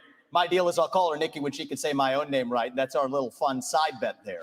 Here's what I will say is deeper. I don't question her faith, but I question her authenticity. And I think that's deeper here. We were just talking about the trans issue. This is a symptom of a deeper cancer in American life, identity politics. This new religion that says your race, your gender, and your sexuality are your identity. It is anti-American. It is meritocratic. It's anti-meritocratic, and it is dividing this country to a breaking point. And I've spoken about this to the left. My books are all about this. I've preached this to the left, but it's even worse when Republicans try to play the same game. We're talking about that trans issue. And Nikki Haley's campaign launch video sounded like a woke Dylan Mulvaney Bud Light ad talking about how she would kick in heels. At the first debate, she said that only a woman can get this job done. That's what she said. After the third debate, when I criticized Ronna McDaniel after 5 failed years of leadership of this party and criticized Nikki for her corrupt foreign dealings as a military contractor, she said that I have a woman problem. Nikki, I don't have a woman problem. You have a corruption problem. And I think that that's what people need to know. Nikki is corrupt. This is a woman who will send your kids to die so she can buy a bigger house. This is the problem. Using identity politics more effectively than Kamala Harris is a form of intellectual fraud. And it actually needs to end. There's our donor puppet masters wielding their puppet right up here tonight. This is how this game is played. The puppet masters put up their puppet, and I reject the use of identity politics in this party. It has been a cancer coming from the left, and I'm sick and tired of the double standards. The people of this country are too. Having 2 X chromosomes does not immunize you from criticism. Thank you, sir. Thank you. Governor Haley, would you like to respond? No. It's not worth my time to respond. It's not worth your time. No, I just got my ass kicked. I can't say anything. She knows it's true, and that's why she's actually Okay, sir, we're not going to give you a response to the question that was to you. Okay, we got to move on to this. Now, by arrangement with the Republican National Committee, we've got 2 questions for you about the Justice Department and our election system. Here's Tom Fitton with Judicial Watch. Governor Christie, this one's for you. President Trump and many of his supporters claim federal law enforcement agencies have abused his civil rights for the last 8 years by, among other things, spying on him and now prosecuting him while having treated Hillary Clinton and Joe Biden with kid gloves. A recent Gallup poll shows that Americans think more highly of the U.S. Postal Service than they do the FBI or Justice Department. What would you do as president to restore the faith of the American people in these agencies? Got the FBI. Well, first off, I'm the only person on this stage who's actually done a job in the Department of Justice. I was the U.S. Attorney in New Jersey in the 5th largest office in this country. He was appointed by President Bush on September 10th, 2001. And it was an extraordinary time in this country to be on the front lines of fighting the greatest attack against our country since Pearl Harbor. And I'm proud of the 7 years I spent in the Justice Department. And one of the reasons I am is because I had an attorney general when I came in named John Ashcroft.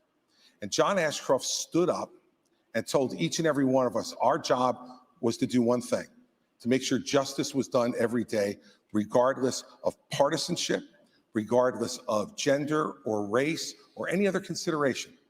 And that's what we did for 7 years. And at a time when our country was at its greatest moment of danger in the last 40 years, we did exactly that. And there was not another domestic terrorist attack on this soil. So what I would do as president, having had that experience, and the only one who's had that experience, is to pick an attorney general who will absolutely do the same thing that John Ashcroft did, to pick U.S. attorneys who will only care about making sure that justice is done without regard to any other consideration but the facts that are presented and whether someone is guilty beyond a reasonable doubt and the government can prove it.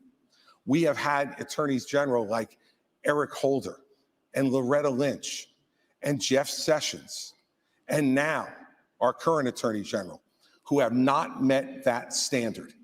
And the only way you restore people's faith in the justice system is to put someone like that in charge of the Justice Department, and then as president, to get the hell out of the way on anything that involves criminal investigations. If a president's involved in trying to do something and put their thumb on the scale, as Donald Trump says he will do, that makes people much less likely to believe our justice system can be fair. Thank you. Thank you. Governor DeSantis, next one's for you. Back to Tom Fitton.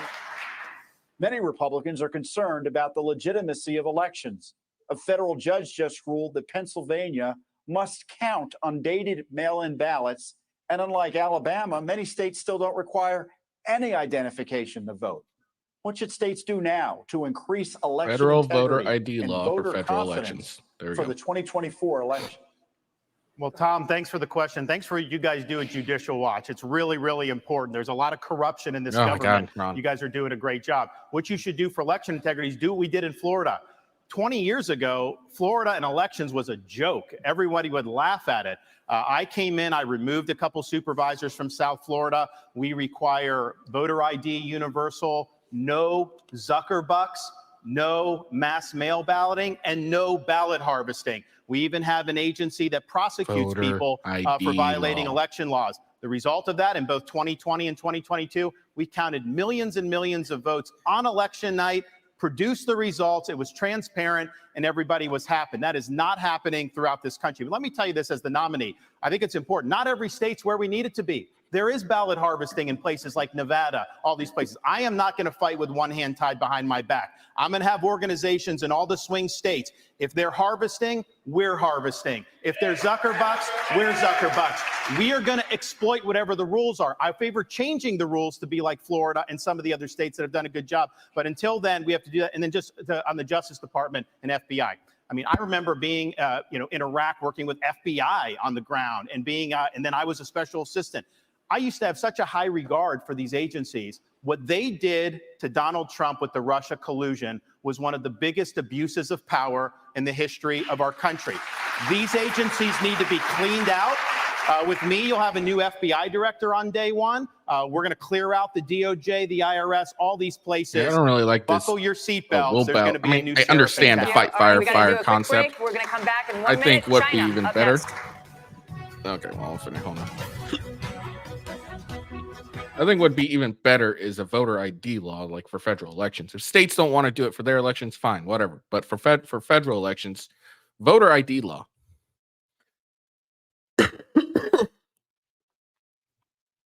That, in my opinion, would be the best bet for various, for these fucking, elections. At least for people to feel secure in their elections. Everywhere does voter ID law. Every country does, or not every, but most countries that have elections have federal ID laws. So I don't understand why we can't have them. I just want to show this. This was hilarious. I just saw this. Apparently, this is Vivek's notes. His talking points. Nikki Haley equals corrupt. Fucking Vivek. He's hilarious.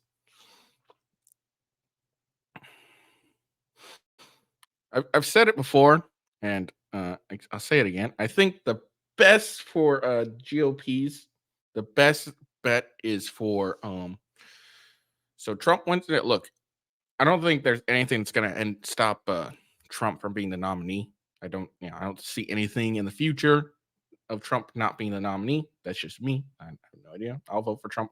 I also say if you're, regardless of who's the nominee, vote for them. Okay, because Biden needs to get out of the goddamn White House. Like, anyone's better than Biden at this point.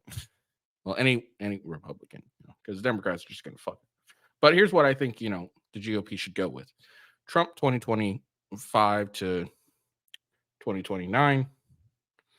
Then Ron DeSantis, or is it 2020? Wait, yeah. Then Ron DeSantis for 8 years, and then Vivek, because I think they're the ones that are doing the best. Yeah, no, I'm a Vivek guy all the way. Don't get me wrong. At least, but I'm supporting nominee. I like Trump. I like DeSantis. I like Vivek. All right, I like all three of them. I think either one of them would make a good president, regardless. But I think this is would be an intelligent way to go about this: is Trump for the next 4 years, and then Vivek in his administration, something.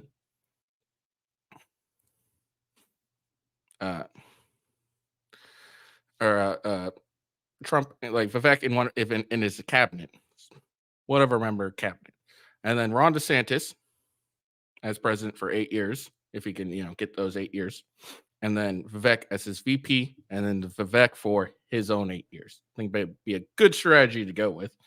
That's just, if everything were imperfect in the world, because Vivek is kind of young, and I'm not saying that as a negative, but he is fairly young, and I've seen a lot of stuff where he's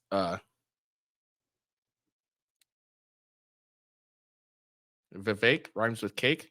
All right, well, I'm gonna call him Vivek because that's what I want to call him. I'll call him Vic. I don't give a shit. I like him. Ramaswamy. I like it. All right, Vivek. Vivek. Wait, what the fuck? Vivek. Okay, Vivek. All right. Well, thank you, the Cubsman. But anyways, I think that's an intelligent way to do it. But I mean, because he's fairly young, and apparently he's fairly new to the party and everything, to the Republican Party, which is not a knock against him. Apparently that's what it is. It's what I've been seeing a lot. But I like what he says. So let's give him some experience actually in the GOP and in the White House campaign. It might be a little too much of a step for him to be VP, but who knows? Trump may make him his VP. Who knows? I don't know. But I would like to see him more as a VP of a longer presidency, so 8 years instead of a 4. But I think we get Trump to kind of clean out the swamp, basically.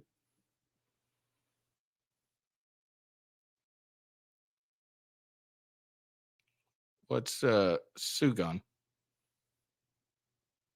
I don't know what that is. You'll have to let me know. I can look it up real quick. Hold on. Oh, he got me. Oh, here we go. To the final GOP presidential primary debate of 2023. Fuck you. We're going to talk about our college campuses. You know what? Starting with you, Ambassador Haley. House Republicans yesterday hauled elite university presidents up to Capitol Hill to answer for the displays of anti-Semitism on college campuses. These leaders, including the president of Harvard, were asked whether calling for the genocide of the Jews would violate school policies against harassment and intimidation. All of them said it would depend on the context, including whether that speech veers into conduct. How do you think these schools and the rest of society should balance the imperative of free speech against the need to prevent radical activists from harassing and intimidating others? It was disgusting to see what happened. If this had been the KKK that was doing protests on those campuses, every one of those college presidents would have been up in arms. This is just as bad. The idea that they would go and allow that kind of pro-Hamas protest or agree with the genocide of Jews and try and say that they needed context on that, there is no context to that. This is what we need to do to deal with it. First of all, we have got to get foreign money out of our universities. You've got Arab money, you've got Chinese money, you've got others. We need to go to every university and say, you either take foreign money or you take American money, but the days of taking both are over. The second thing we need to do is Biden made a mistake not including anti-Zionism in the definition of anti-Semitism. If you don't think that Israel has a right to exist, that is anti-Semitic. We will change the definition so that every government, every school has to acknowledge the definition for what it is. The third thing is we really do need to ban TikTok once and for all. And let me tell you why. For every 30 minutes that someone watches TikTok, the fake? Every day, they become 17% more anti-Semitic, more pro-Hamas based on doing that. We now know that 50% of adults 18 to 25 think that Hamas was warranted in what they did with Israel. That's a problem. When campuses also don't go and protect when they have these rallies and you've got students that are scared, we need to go to these universities and say, if you're not going to protect these students, if you're not going to acknowledge anti-Semitism, we'll take your tax-exempt status away. That'll fix it, and that'll take care of it for good. Staying with you, Ambassador Haley. On October 6th, the Israeli government thought it had a clear-eyed view of the threat from Hamas. In fact, according to the New York Times, it even had Hamas's attack plan and dismissed it as an aspiration. The Israelis were wrong. In our country, the FBI director told the Senate panel just yesterday that he sees, quote, blinking red lights everywhere, and that the threat level has, quote, gone to a whole nother level since October 7th. Which of the threats facing our country do you worry could blindside us? What worries me and what keeps me up at night is what happens between now and Election Day while Joe Biden's in office. That's what worries me more than anything else. But I'll tell you that America right now is acting like it's September 10th. we better remember what September 12th felt like, because it only takes one. And whether you're looking at open borders that are allowing people to come in, Iran knows the easiest way to get to America is through the southern border, and we're not doing anything to stop it. We've got to get the foreign infiltration out of our country, whether it's in our schools, whether it's on our social media, whether it's we need to stop all foreign lobbying that's happening to members of Congress, and we need to start securing America again. Until we do that, we are going to be at threats. We've got to look at Iran, China, and Russia want to destroy the West. We have to start acting strong again. We've got to start protecting Americans. Right now, Americans don't feel protected, and we're not doing anything to strengthen it. So Joe Biden continues to be a problem. That'll change on Election Day. Governor DeSantis, if China invades Taiwan, would you send American troops, as President Biden has said he would do? We will be able to deter that from happening. I think that's the important thing. We need a strategy of denial so that we're deterring Xi's ambitions. What if it doesn't work? It's going to work. Taiwan's an ally. We have longstanding American policy, and you know how that's done, and we will follow that. But here's the thing. Taiwan is important not just because of semiconductors. It's important because if China is able to break out of this first island chain, they're going to be able to dominate commerce in the entire Indo-Pacific. They will use that to export authoritarianism all around the world, including here in the United States. You look at some of these guys, actually some of them that are supporting Nikki on Wall Street, they grovel to China. Anytime something happens, they got to go do that. So they already exert a huge amount of authority over this country. It will get a lot worse. So deterring China's ambitions is the #1 national security task that I will do as president, and we will succeed. The 21st century needs to be an American century. We cannot let it be a Chinese century. Mr. Ramaswamy, I think we need to be I'll be clear on the same issue, if I may. I'm coming to you next on Taiwan. You said, if you want to stop Xi from invading Taiwan, quote, let's open a branch of the NRA in Taiwan and put an AR-15 in the hands of every family and train them how to use it. That will give Xi a taste of American exceptionalism, end quote. The National Police in Taiwan announced a zero-gun policy last year. Is this a serious policy proposal? And if it isn't, why do you keep repeating it? Well, it's part of a broader deterrence strategy. And so I think I'm going to respectfully disagree with Ron here. I think the next U.S. president needs to be crystal clear that at least for the foreseeable future, the U.S. will absolutely defend Taiwan. And it is with that clarity that we actually achieve deterrence. But I have a broader strategy than that. We need to get on side in our relationship with India, take it to the next level. India has to be able to block the Andaman Sea, which is where China gets most of its Middle Eastern oil supplies. That's critical. I also do believe the Second Amendment is a critical way of preventing foreign autocrats from being able to, it's worked in America, why wouldn't it work in Taiwan? So it is part of a broader strategy. But I do think that we need to be specific about our deterrence strategy, or else Xi Jinping is just encroaching by the day. And the reason why we're not doing it for China, I want to be crystal clear, is because we're scared. Why are we scared? Because we depend on them for our modern way of life. Why do we depend on them for our modern way of life? It's because Nikki Haley's latest friends like Larry Fink have created commingled economies with BlackRock telling Exxon and Chevron they can't drill here, while being a shareholder of PetroChina, not applying those same constraints in China. So it is our economic dependence on China that makes us scared. If that were a Russian spy balloon, we'd have shot it down in an instant. If that were a Russian spy base in Cuba, we'd be actually going hard on them instead of turning the other way as we are with China. So it comes back down to that economic dependence. We cannot depend on them for our pharmaceuticals, our semiconductors, and people have been lied to for a long time. Our own military, the F-35 jets that we make in this country, depend on China, and it's going to take an outsider to fix that broken establishment. Thank you, Mr. Ramaswamy. Ambassador Haley, would you like to respond? I mean, when it comes to China and Taiwan, the one way that we keep China from going into Taiwan is, one, make sure that we win in Ukraine, that we protect our friends, but also let China know that they'll be hell to pay if they go into Taiwan. They need to know that there is going to be a force that's going to go against them. And they need to know it's not just going to be the United States. That is why we need to build our partnerships with India, with South Korea, with Japan, with the Philippines, with Australia. We need to start pulling that alliance together. And the first way we do that is we need to make sure that on day one, we look at the fact, if China pulled the rug out from under us tomorrow, would we be ready? Think about what happened during COVID. Everybody told you to wear a mask. They were made in China. Everybody told you to take a COVID test. They were made in China.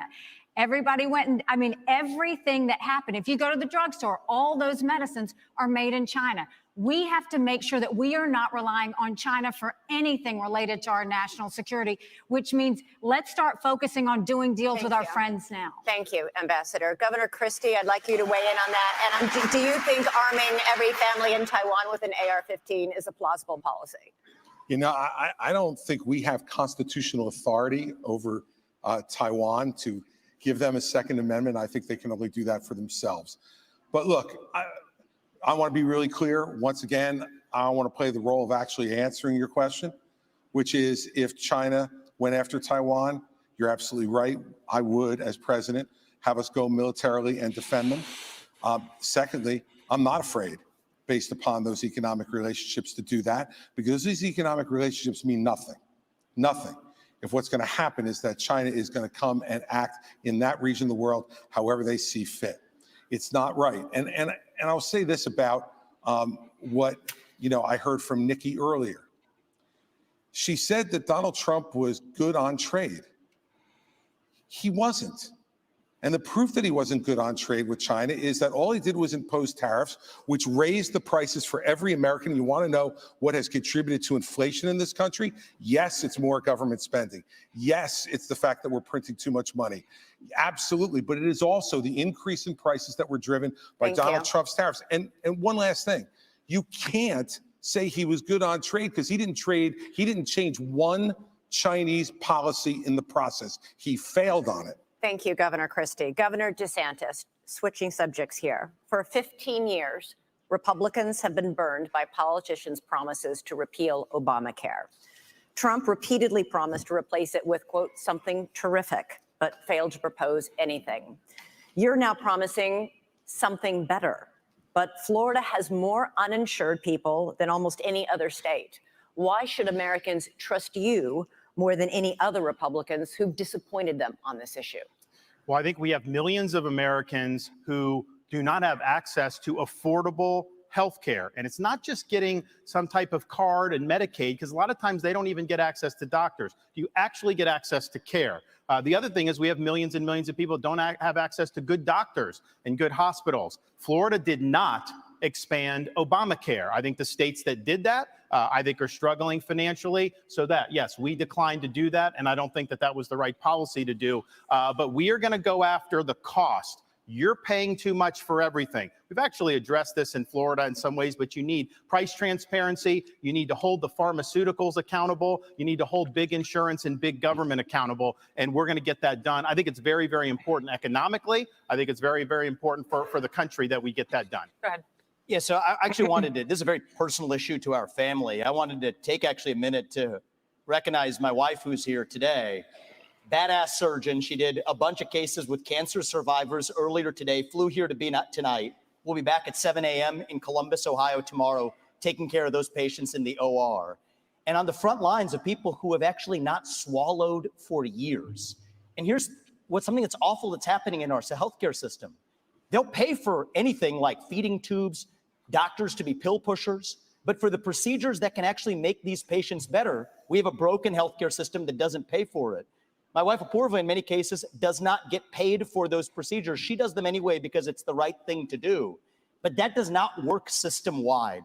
So here's the answer. We don't have a healthcare system in this country. We have a sick care system.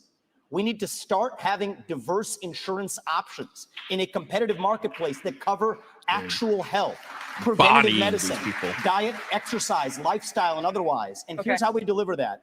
End the antitrust exemptions for health insurance companies. That's where the competitive marketplace begins. That's crony capitalism, and that's the answer. Okay, through Operation Warp Speed, the Trump administration and private industry developed a COVID vaccine in record time.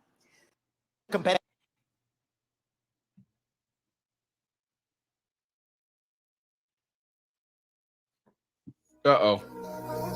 Uh-oh.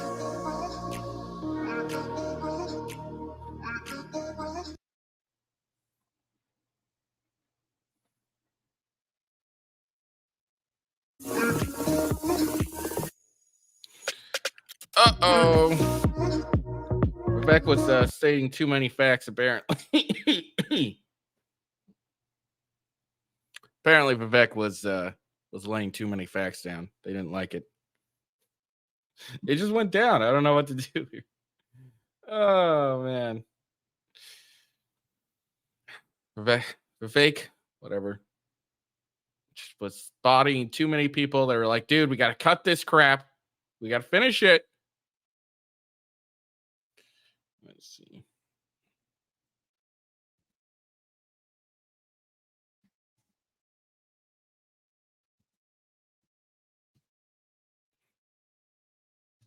Looking for a separate stream for this.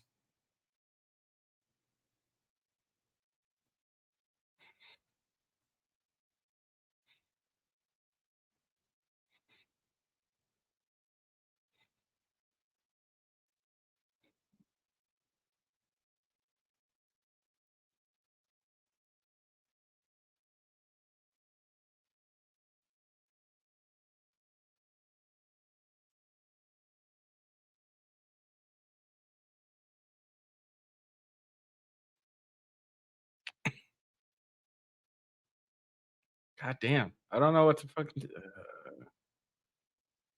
I'm trying to look for a separate stream.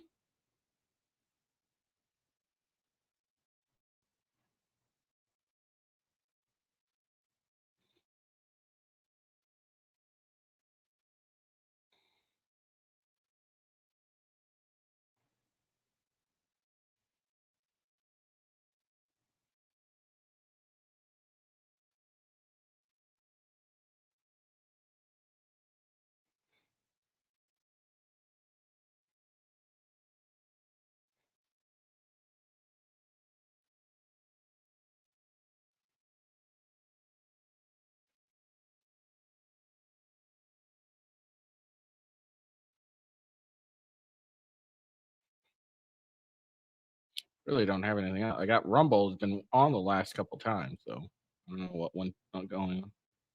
All right.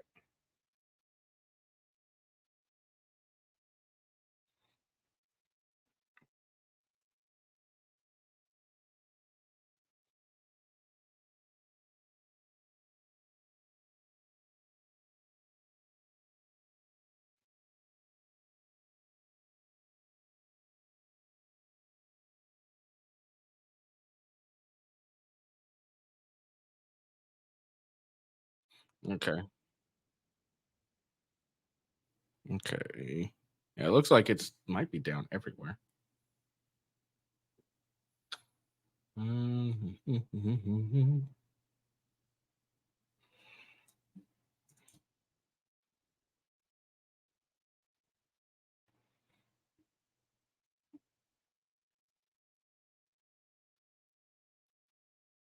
Vivek was dropping too many bombs. They had to cut the feed.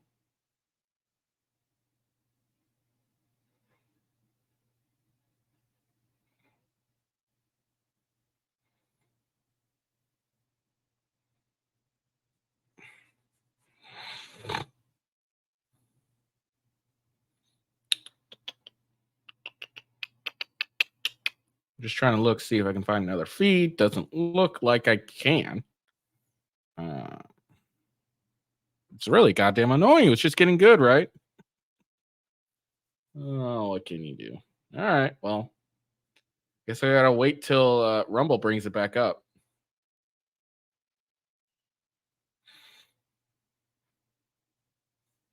So who do you guys think is winning? All right, do you think I was trying to figure out how to do a poll on Twitch because that's where I'm getting a lot of my views right now currently. Can't seem to figure that out. But who do y'all think it's winning? Do you think it's Ron, Vivek, Nikki Haley, or Chris Christie?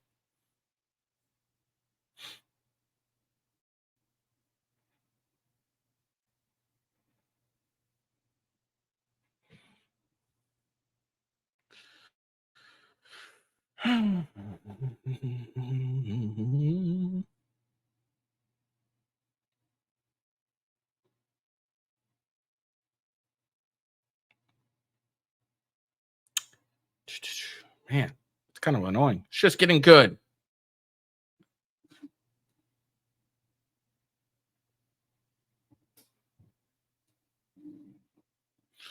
I think Ron's doing very well, and I think Vivek, whatever you want to call him, he's doing fairly well himself. He's been bodying these guys left and right. Let's be honest, Chris Christie is doing fuck all, in all honesty.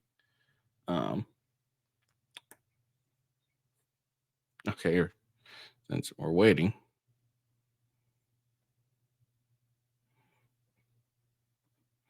Here's Chris Christie getting very upset.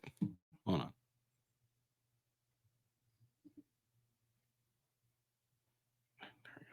Hold on. Sorry. All right. So this was during one of the breaks, just after he got owned. He's very grumpy.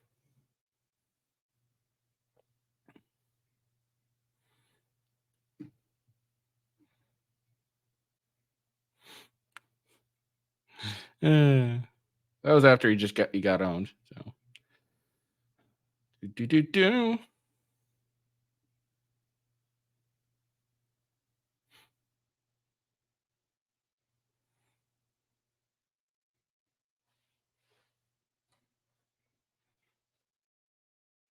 It's been a very good debate so far, in my opinion.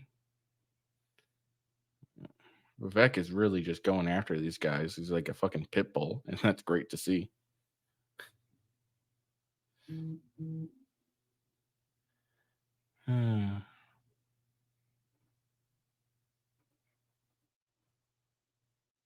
God, that's so goddamn annoying.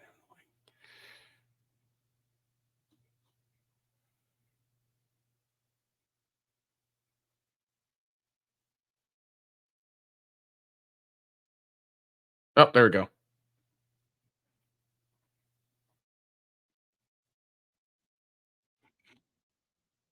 Seconds for diversify their IRA now.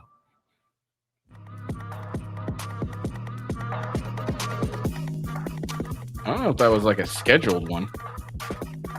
It seemed a little too random.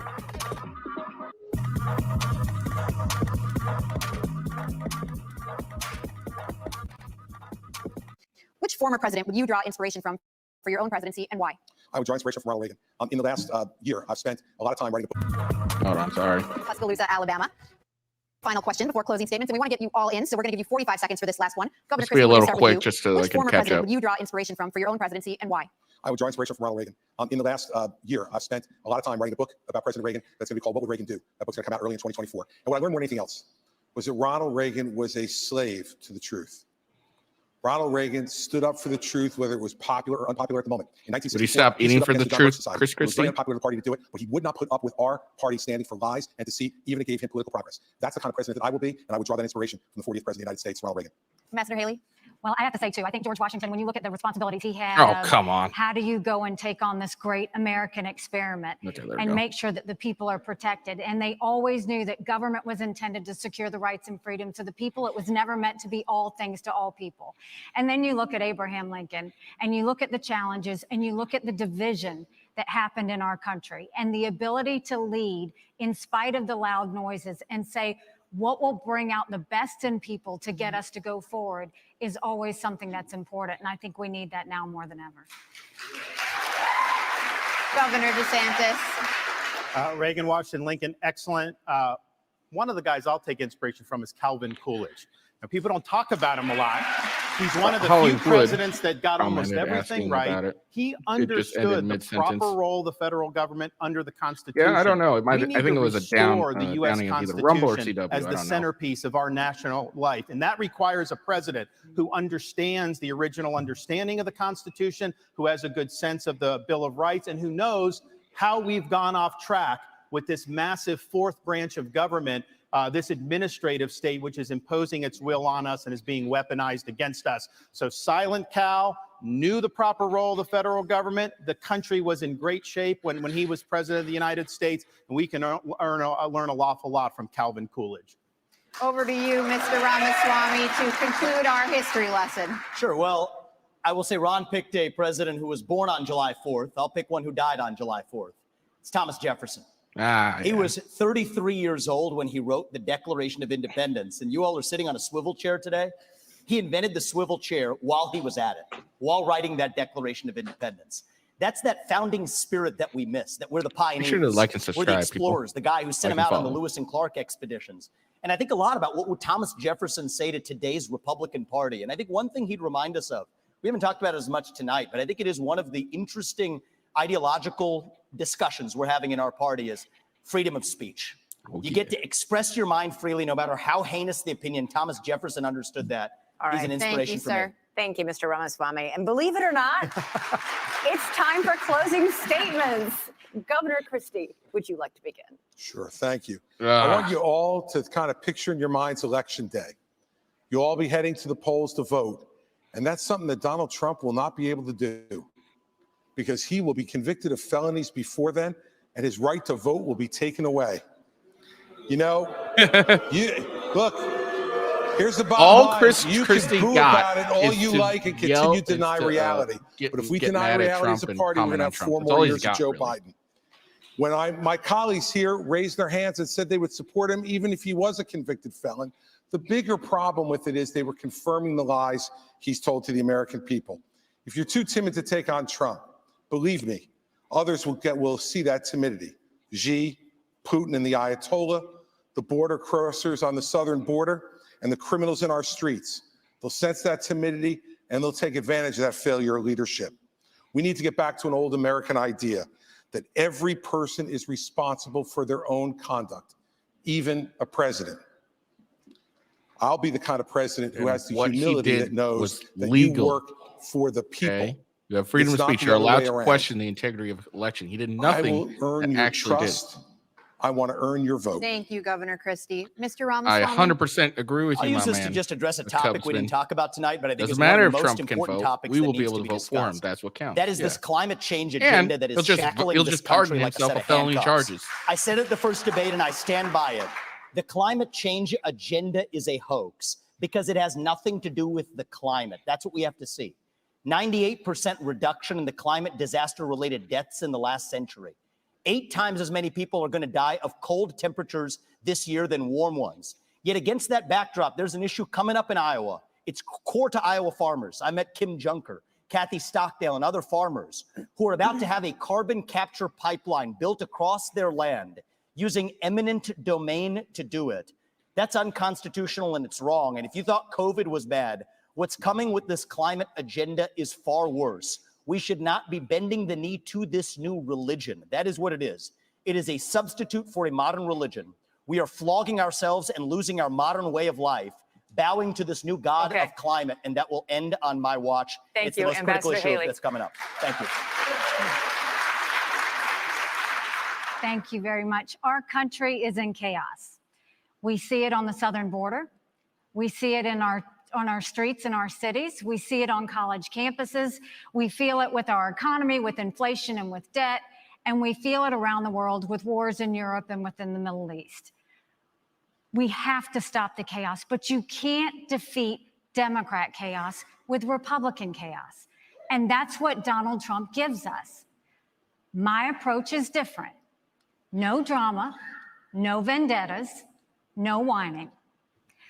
I envision an America And all lies. That's all where she we're did today was protected lie. from illegal immigration and Chinese infiltration. I envision an America where we unleash our economy and we reject socialism. But more importantly, I envision an America where we rediscover our national purpose and our pride. Thank you. I crush Joe Biden in the polls. And if you give me this chance, we will crush him in November and take our country back. Go to Thank you, Ambassador Haley. Yeah, but Trump's killing you in the polls, Nikki. All right, let's hear what Ron has to say. We are in jeopardy of being Like the and first subscribe, generation people. of Give me a follow. Americans to leave to our kids and grandkids in America less prosperous and less free than the one we inherited. I refuse to sit idly by and let that happen. But we got to have people that are going to be willing to fight the people that are doing this to us. You can't be these establishment Republicans that just cave at the first sign of opposition. I'll fight for you. We also need to win again as a party. Yes, win the election, which we've struggled to do, but also win on these big issues. And nobody has defeated these people more than what I have done in the state of Florida on issue after issue. We have won and we have won big, and that's what we'll do for you. We also need leadership. Leadership is not about doing what's easy. It's about being willing to set out that vision, knowing they're going to shoot arrows at you. They're going to come at you. I will fight the good fight. I will keep the faith, and I will finish the race. Thank you, and God bless you. Thank you, all of you. Thanks for all of you. Thanks for watching. Thank you, guys.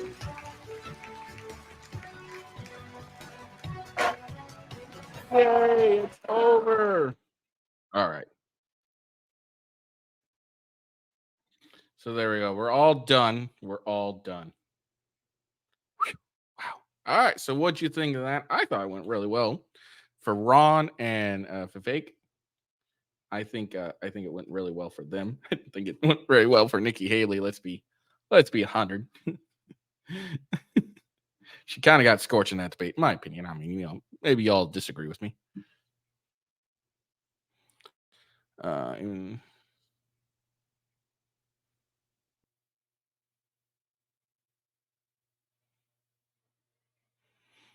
Yeah, I don't know. Like these, I don't know. Look, Chris Christie, all he's got is the indictments, the fact that Trump's under indictment. That's all he really got. And that's all he's really got, and that's all that's really going for anyone. Trump is still, he's under these federal indictments, but he's still killing it when it comes to poll numbers. Like he's above everyone, and not by like a little bit, like a lot. He's doing so well in the polls. He hasn't shown up to a single debate, and he's still winning. So, I mean, look, if you don't think Trump's gonna be the nominee, I mean, something's gonna have to be fairly drastic before the nominee votes or whatever. Yeah, it's definitely gonna be Trump. You may disagree with me, but like I said, whether it's Trump or Ron or Vivek, either of those three, I really don't think there's anything. Vote. Look, regardless of who becomes the nominee, I don't want any Republicans staying home because their person didn't get voted for. Look, just vote for the nominee. Okay, let's get Biden out of office, because we all can agree, regardless of who you like as the not as a nominee or potential president, that is, we are doing shittier than we used to. All right, gas used to be like $1.99 during COVID. Okay, that's how much gas used to be, at least where I lived, but it was fairly low. Okay, now gas is like $3.50 to $4. Okay, and that's unleaded. So we can all agree we're not doing well right now. Okay, and that's fine. So we need to get Biden out of office. He's doing shit. Our country's getting overrun by illegal immigrants. We're looking like idiots on the world stage. We need to do, to get an actual leader. We don't have that. So when it comes to voting, don't stop caring about the person you really like. Vote for the nominee. Okay, they became the nominee for a reason. Don't stay home just because you aren't happy with who became the nominee. Just vote for them, because look, if you don't vote for the nominee, the Republican nominee, if you're a Republican, essentially you're voting for a Democrat, okay, or Biden. It's essentially what's happening. Okay, whether you agree or not, that's basically what's happening. Okay, if you don't vote for the nominee, you're voting for the person that's just fucking us up and making us look like idiots. Okay, so vote for the nominee, whoever it is. I'll tell you what, it's definitely not going to be Chris Christie. Odds are it's not going to be Vivek, and odds are it's not going to be Nikki Haley. DeSantis has the chance, but not that big of one. But that's just my opinion.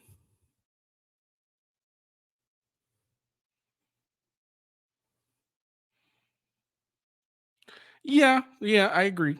Yeah, no. Well, also Trump's going to be the nominee because he's far ahead in the polls. Let me look at the poll numbers. He's really ahead at this point. It's kind of like sad but funny at the same time.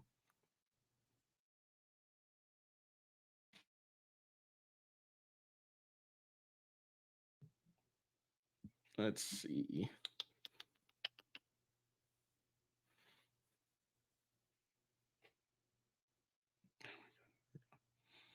All right, so these are the polls right now. So here's the poll numbers. sorry. Trump's almost 60%. DeSantis is almost at 13. Haley's at almost 11. Ramaswamy, Vivek is at 5 almost, and Christie is at 3, and then Hutchinson's almost at 1.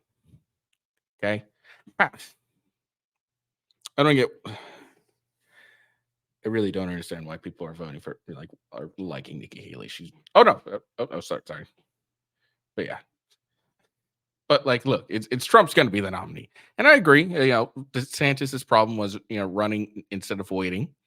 I totally get that. I totally agree with you there. And yeah, by running now, he had to attack Trump. Of course, he had to attack Trump.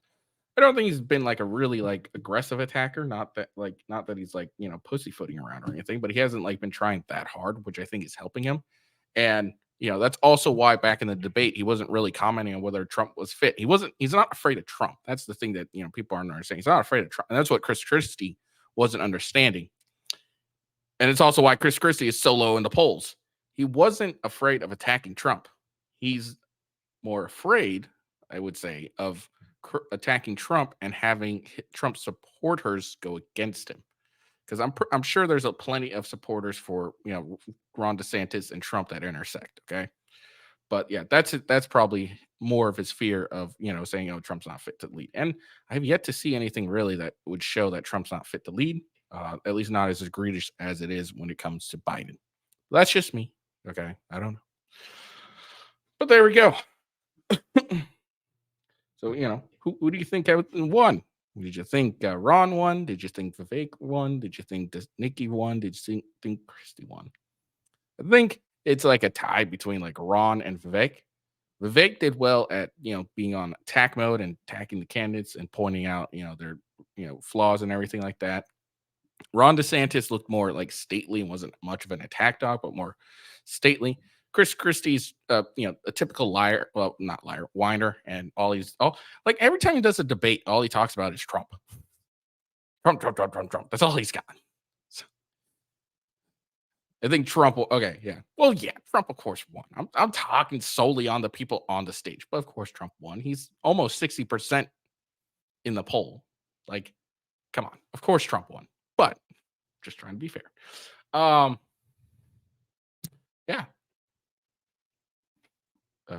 Sorry. You see, made me lose my train of thought. But I think we're on. Yeah. So yeah, Chris Christie, all he's got really is Orange Man bad. I don't like Orange Man. That's all he really got. Has. And what's funny is whenever he gets off on the whole Trump thing, whenever he's doesn't talk about Trump, he generally has fairly good points, and he does, in my opinion, at least fairly well. But then he goes and talks about Trump, and then it's just that's all he is I hate Trump. Nikki Haley is the liar of the debate. All she did was lie half the time. I didn't say that. Well, here are the facts. So all right. Well, I'm going to go upstairs and have some delicious dinner with my wife and daughter. So I'm going to hop out of here. I will be having a stream. I'm going to set it up right before I go up, but I will be doing a stream later. I will continue my playthrough of God of War Ragnarok. Probably be starting that at 9 Pacific. So be on the lookout for that. If your best option is to follow me at official W Ghost on X. That's when I'll tweet. You'll see the link and everything for it right there. So check me out there. What am I eating? I am eating some delicious Costco meatloaf.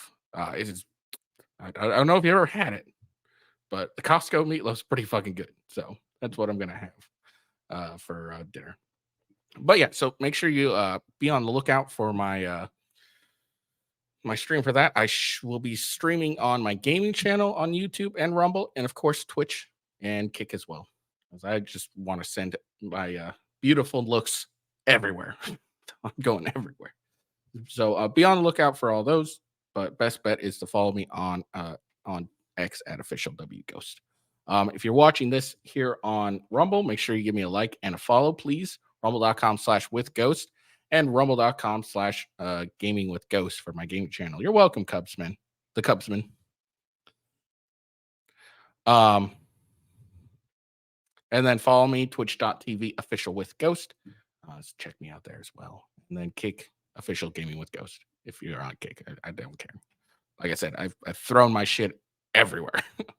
I shotgunned myself across the internet. All right. I hope you all have a good day. I hope you guys enjoyed this stream. I hope this was a little better than my other GOP debates. I got, the audio mixer, so my hopefully my audio wasn't too loud when I would talk over the debate and everything, etc. So, but I'm sure I'll get comments later on, like I did before. All right. I hope you all have a good day. Peace out and see you in a couple hours. Peace.